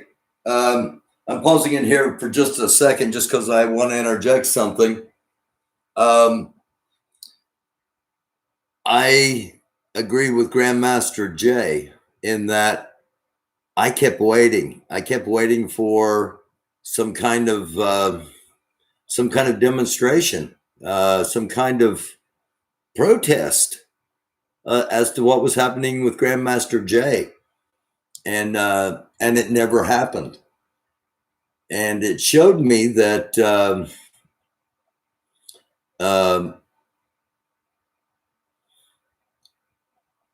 that the focus of some is solely on Grandmaster Jay, no matter what. And the focus of some is Grandmaster Jay's the only one doing anything at this time. Let's roll with that. And now that Grandmaster Jay can't do anything, there are those that are getting impatient. And it's really interesting to observe that. And that's all I'm doing is making comments as an observer, as a journalist, as a documentarian. And the only real protests that stick out were the ones he was talking about in London, the UK NFAC, and there were just a handful of them. But I honestly expected a mass rally, and it was interesting that it didn't happen. And I just wanted to pause here for a moment and speak on that.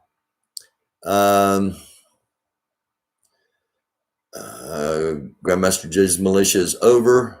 He's damn near 60 and will spend the rest of his life paying his attorney off. Careful now, because I'm in that same I'm in that same box that you check that has that 55 to 65 box when you have to check for applying for anything. So careful now, T-Rex. Why? I'm not sure. He's talking about himself. Yeah, Knuckles, I thought there would have been. Okay, I see why you're saying why now, Tanya. Listen to the bark, no bite. I got to say, sometimes I've got to say the speech in Louisville on the steps, the first formation, that was one of the most powerful speeches I've heard. And sometimes, though, especially in these kind of settings, he can come off as really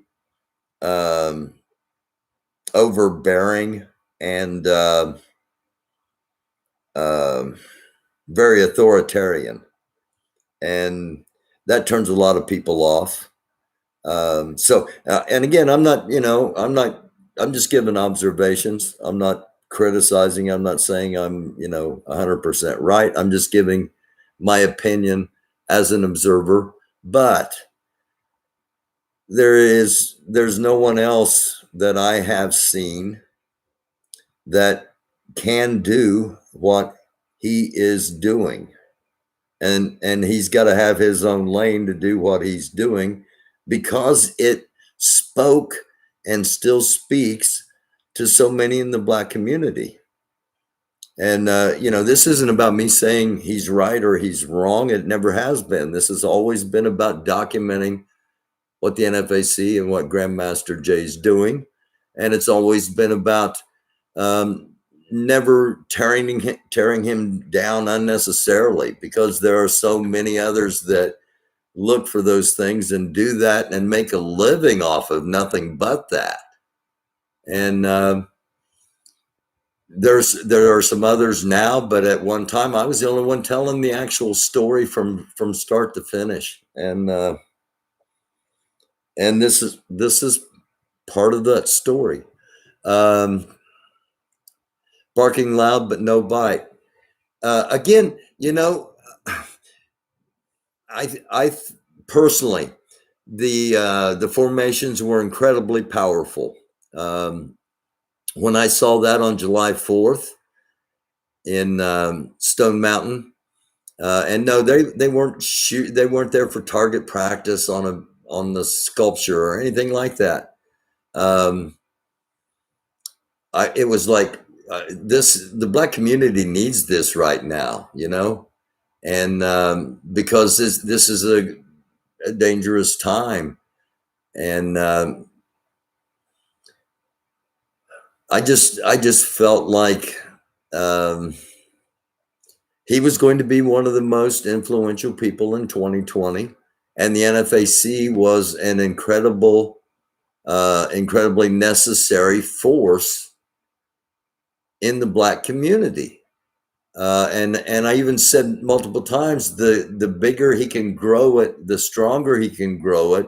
It both makes it vulnerable, but at the same time, it gives it more power. And that each one of those formations was never meant for conflict. It was meant for political power, a show of force. And people keep, people say, well, nothing, they just march in and, well, what do you want them to do? Do you want them to march in and start just shooting randomly at anybody? They were prepared for conflict if it came. How prepared? That's for all of you to decide on your own, just like everything else is. But no, I'm not an apologist for Grandmaster Jay. I'm just giving you a perspective of someone from the outside that's been observing him as long as he has been in prominence in the position that he's in. And I know I'm the only white guy that's doing that or has done that. And I may be the only person that's actually done that every single day, all the way back. So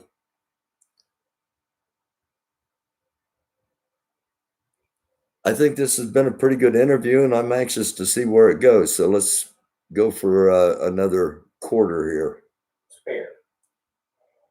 I think that all criticism is fair. Everyone's entitled to their opinion. You can criticize me all you want, but if you're stating a fact, make sure you have the receipts to back it up, not something that's been put up on the internet. People can criticize all they want. You see, I was raised this way. They say you can talk to God all day. That's really not important. What's important is if he talks back to you. And he don't talk back to everybody. So people can criticize all they want. Only thing that I have to say is this. There's constructive criticism and there's destructive criticism.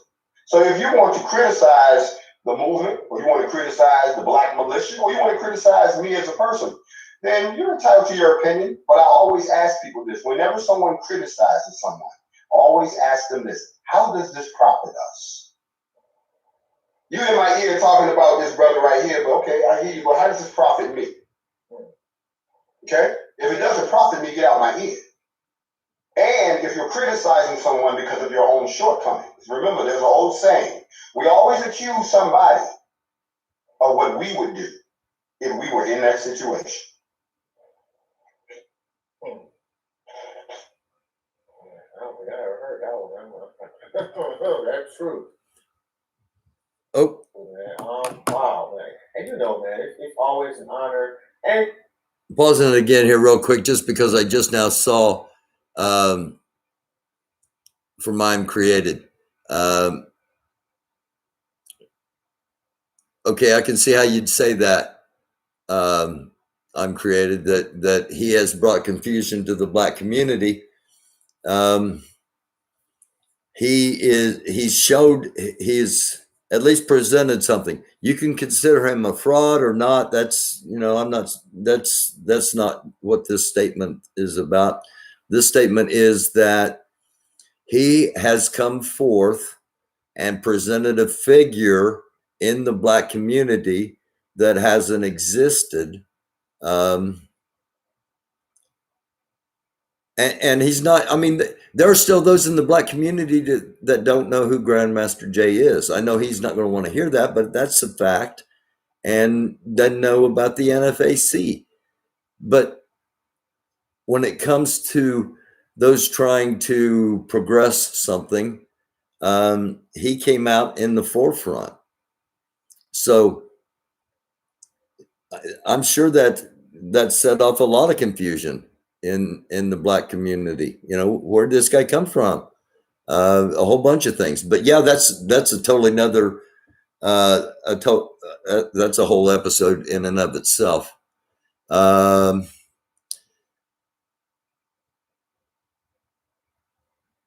Sun Powers. I was looking for those who felt the need to stand up and be actionable. Absolutely. Totally understand that. Warrior Captain, you people don't know what's good for the Black community. Okay.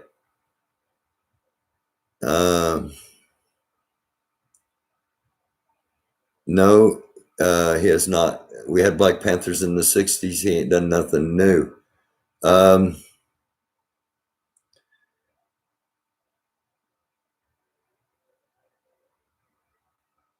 Okay. That's not me. That's not for me to judge. The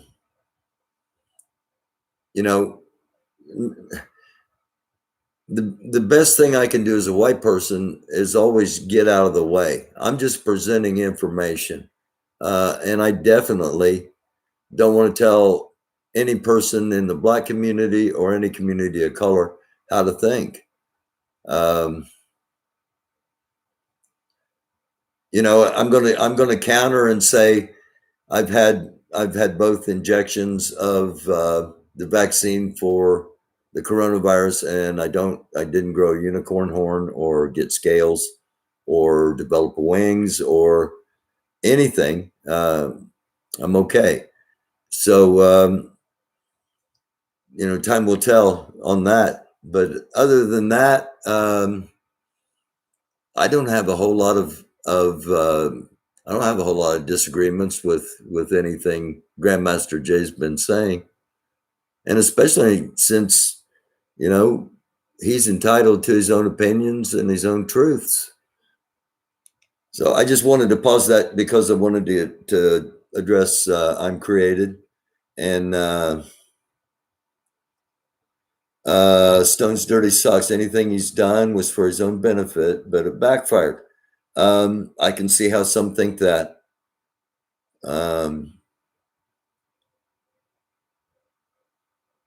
I don't care if I'm any race, don't taste the change of snacks and weed, so I'm good. Unicorn horns. Yeah, that was one of the things. Who was it? The Brazilian president, 100% Black Rat, gave an absolutely incredibly bizarre speech about taking the vaccine, and that if you took the vaccine, some people grew gills, and others developed a unicorn horn out of their forehead, and some had wings start to sprout, and men were becoming women, and women were becoming men, and cats and dogs. It was bizarre. It's like my thing is, and I like to think kind of like me and Ron. We don't like to tear out any of our leaders. Ain't nobody perfect. People going, like everybody is a person. You are not flawless. But we like to focus on the greatness in the individual. But brother, hold on a second. When did we as a people get infected with perfectitis? See, that's something that we're born into. That's a good question. When did all of a sudden you got to be perfect to hold a job? Don't you know half the people in Congress got criminal records? If you're going to look at some of the stuff they've done. And most importantly, when did we become a people who don't give credit to people for growth? Malcolm X was Malcolm Little, but y'all like to ignore that. And anybody watching this broadcast knows, if you could meet yourself 5 years ago, you're not the same person you was then. You probably wasn't even doing the same thing you was doing then. If you're in your 40s, 50s, or 60s, you probably had 4 or 5 different jobs. You probably been a radio broadcaster, a preacher, and a truck driver. You've done whatever it took to survive. But all of us should be growing. And it's very scary when someone thinks that you're the same person that you was 5, 10, 25, 35 years ago. Only a fool makes that type of mistake. I love all of you all. I love all my Black people brothers. I'm so glad y'all had me on. Anybody who's still interested can donate to my legal defense fund. The GoFundMe site is still up. I'm still fighting these cases in spite of what the naysayers are saying. And yes, these are very expensive cases. So you do what you do. If not, I can understand. But you can go to GoFundMe, the Legal Defense Fund. If you're still interested and want to learn more about the NFAC, you can shoot an email to us at info@blacknfac.com. If you're in the UK, same thing. It's info UK@blacknfac.com. And anyone else who's curious about the NFAC, please feel free to just shoot us some general questions. We're more than happy to talk about the organization, what our qualifications are, what our mission statement is, and what was asked today. What is our next plan? Our next plan is the same thing I was working on before, and that was us going out into the neighborhoods and actually setting up the community policing models and the assembly of the million to a gun march, which still needs to happen. And it wasn't just to walk around, it was a demonstration of population so that we could apply for our liberation. Thank you for your time, gentlemen. I'm so glad we had a chance to hang out. Always a pleasure, King. Always a pleasure. Thank you. And like you say, man, go to the GoFundMe, look up Grandmaster Jay, donate what you can. The shit is not cheap at all. If you've ever had to deal with any type of court, imagine that most people have no clue about federal court. So if you've had to deal with state. All right, there we go. That pretty much wraps it. Grandmaster Jay, and a little interjection of commentary along the way. So again, points being, if things are going to move forward as far as restructuring systems and cleansing systems, and so much work to be done, there's got to be a bunch of pieces. And one of those pieces is protectors. One of those pieces is groups like the NBPP for protection, the original Black Panthers, the NFAC, the various organizations, and if they can't unite under one banner, that doesn't mean that there aren't places for all of them, because it's going to be a long, hot summer, and there are those that believe that police officers feel like they have to have a little bit of revenge for what happened to one of their own. In some cases, some,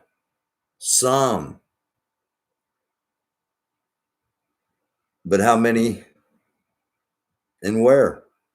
So there's enough protection to go around. It's going to be a long summer. It'll be a long, hot summer, and all the pieces are necessary. The protests are necessary. Grandmaster Jay, the NFAC showing up there, yeah, that had some influence on what happened in Louisville. But the fact that those people have been out there protesting every single day, and we've shown them time and time again, and that pressure can't be minimized. Okay, so I want to make sure that that's duly noted. So no knuckles, no protests tonight. The Elizabeth City ended at 9:00. People were tired because they'd been marching nonstop for about 3 hours straight. And that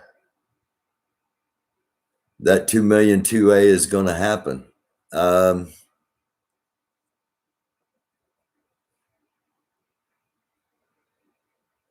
I don't have a reason to doubt that. Let me put it this way: if anybody has the potential to pull it off, it would be Grandmaster Jay at this time, from what I've seen. I've seen some other people trying to grasp the mantle of leadership, and again, in my opinion, too often people get caught up in there's only one lane and everybody has to either be in this lane or be out of this lane. And sometimes those leaders get caught up in that. I'm not saying that's not a thing, but if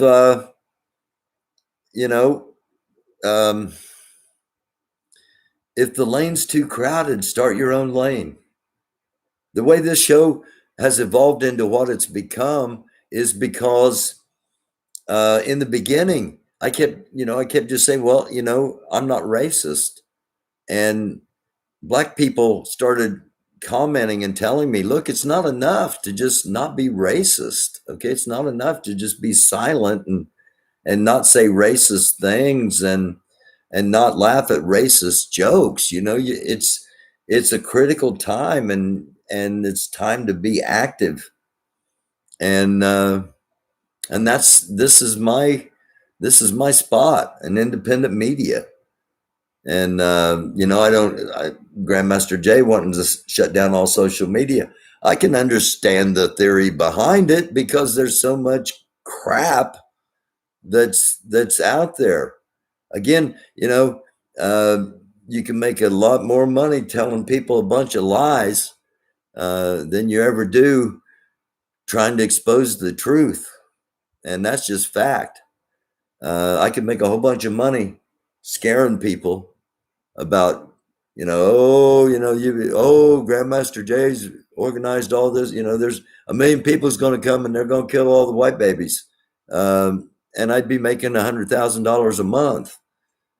But I tell the truth, and I sleep real good at night, and my heart feels good. And I know that should something ever happen to me, my grandbabies are going to know who their grandpa was by what he did at a historic point in time. And it may be little tiny and insignificant, but if 40 people see something that they wouldn't have otherwise saw, then to me that's a win, because those 40 people could tell 10 other people, and those 10 people could tell 10 other people, and all of a sudden you got a movement. Lead, follow, or get the hell out of the way. Yeah. While I'm just on here talking, I've said a lot of times that, I ran for Congress against Mike Pence, and he went on to become vice president of the United States eventually. And now I'm the American doofus. And people ask me, why did you do that? Because, it was like it's tilting at windmills in the area you're in. Okay, well, it's the 6th district of Indiana, for those of you who want to Google it and go back and look and see if I'm bullshitting or not. I ran against Mike Pence because it was the right thing to do, and because I believed if I told the truth, that people would vote for that. And also because there was a bigger plan that we on the internet had hatched that a lot of people didn't know about. And it was called the 50-state strategy. And we recruited people to run in every congressional district in the United States, because normally that didn't happen. There were those districts that were Republican districts, so Republican that a Democrat wouldn't run in it. And the same thing in some Democratic areas, but the Republicans challenged almost all the time. And so Mike Pence had to spend $1.5 million to beat me. And I raised just under $50,000. So I played a part in changing the country just a little bit by getting beat. And that's kind of how I'm looking at what we're doing here now. This is, I'm not going to, I don't know what if there is any awards for what we're doing here online, but I'm not going to win any awards or buy any mansions off of what I'm doing here.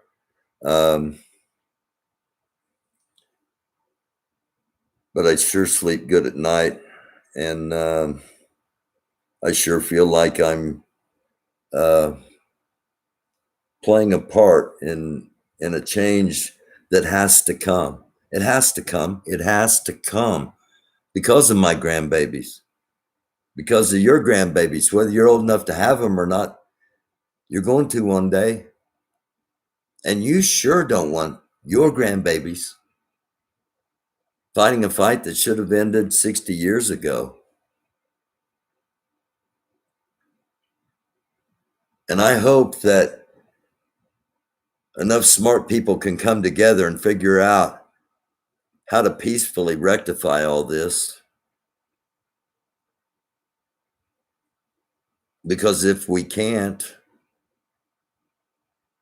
then it's going to rectify in a non-peaceful manner. And nobody wants that. I mean, okay, let me rephrase that. There are people on both sides that are chomping at the bit for that to happen. But nobody should want that. Because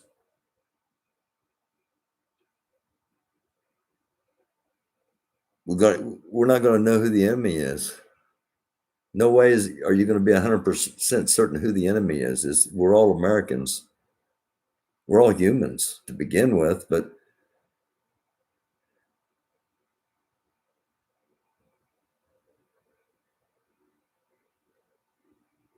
we got different pigments in our skin. We have different textures to our hair. Some of us are more soulful than others. Some of us are better dancers than others.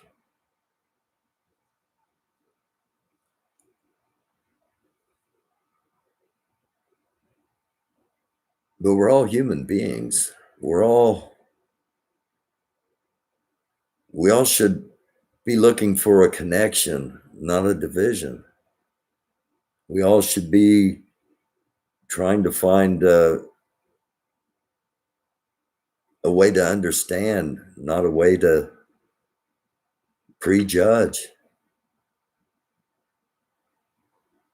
But that's an idyllic vision, and I'm fully aware of that. But that's the vision I've got to put out. You know, my message and Grandmaster Jay's messages are in juxtaposition in a lot of ways. Some ways they're not.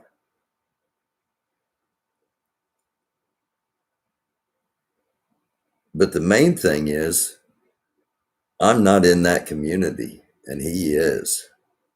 And my voice is just an opinion, and that's all it's ever meant to be. His voice is a potential for those of us that play chess, you know, that there are several pieces to a chess set, and but the most important piece on each side is always the king. And he sees himself at times, or I'm just going to give my opinion. I envision that he sees himself as that king of that chess set. And there are those that see him as the king of that chess set, but not everybody does. So I think that's where a lot of the division comes from. And nobody's ever going to get behind 100% of people aren't ever going to get behind anybody, unless maybe everybody sees Jesus come back in the clouds like he said he was going to do. And then a lot of us are suddenly, a lot of people suddenly are going to maybe want to get on the good foot. But there's a lane. There's a lane for everybody that wants to see things move forward.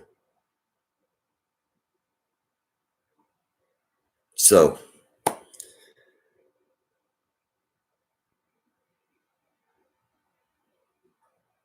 me go down the comments here. Carpe diem. And Knuckles, you guys are talking okay. Warrior Captain, I respect people that, I respect people that don't think there's a God. That's not my choice, but,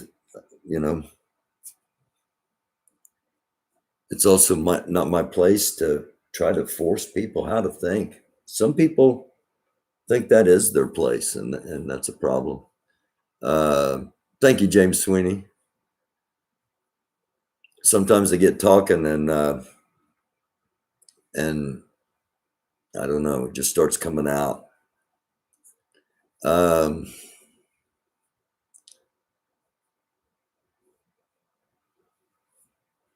Okay, 100% Black Rack. I was referencing descriptions from scripture, but that's cool. We don't have to agree on that.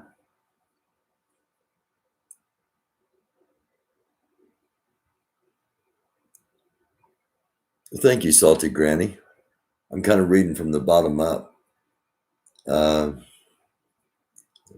jumping around. So, thank you all for watching. Been on almost 3 hours, and I greatly appreciate you hanging in there.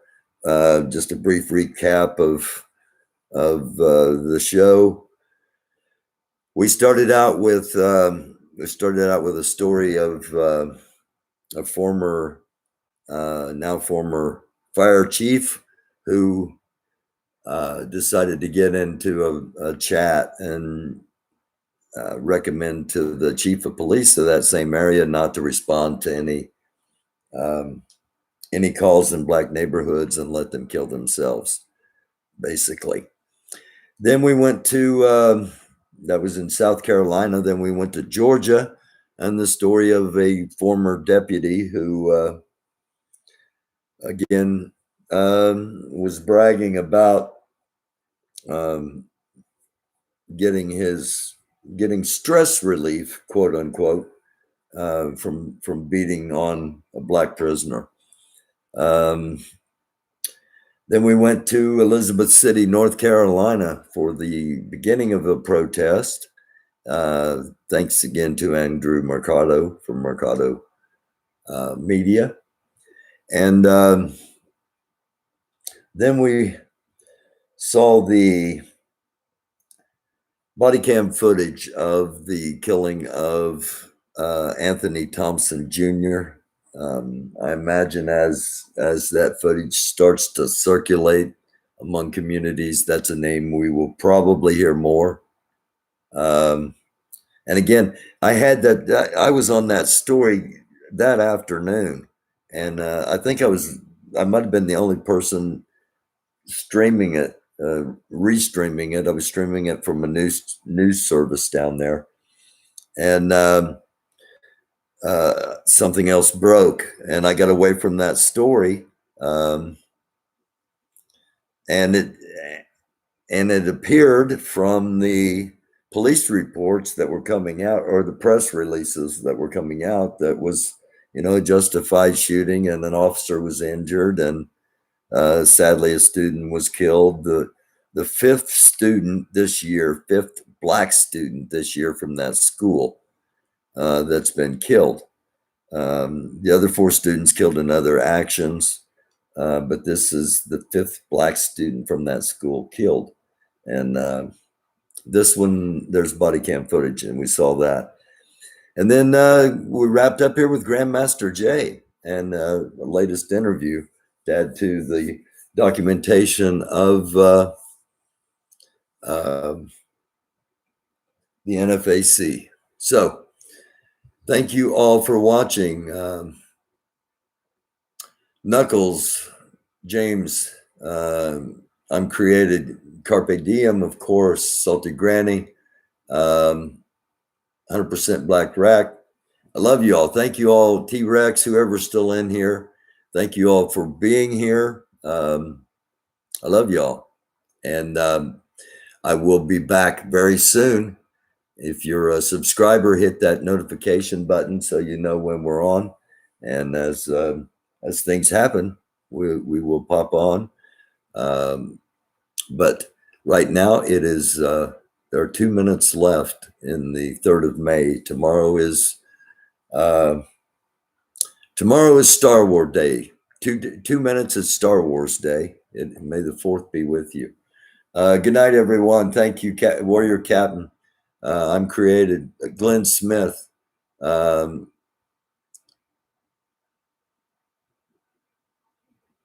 love y'all. Thank you so much. Have a great night. It's a dark world. Oddly enough, they said this in Andrew Brown's funeral today. One of the ministers said, "It's a dark world, be a light." And indeed it is a dark world, be a light. I love you all. Thank you so very much. This is the American Doofus Show. If you'd like to help financially, it's Cashapp American Doofus, AMERICANDUFUS, all one word. americandufus@gmail.com if you want to email me. American Doofus Show. Don't be a doofus. Good night.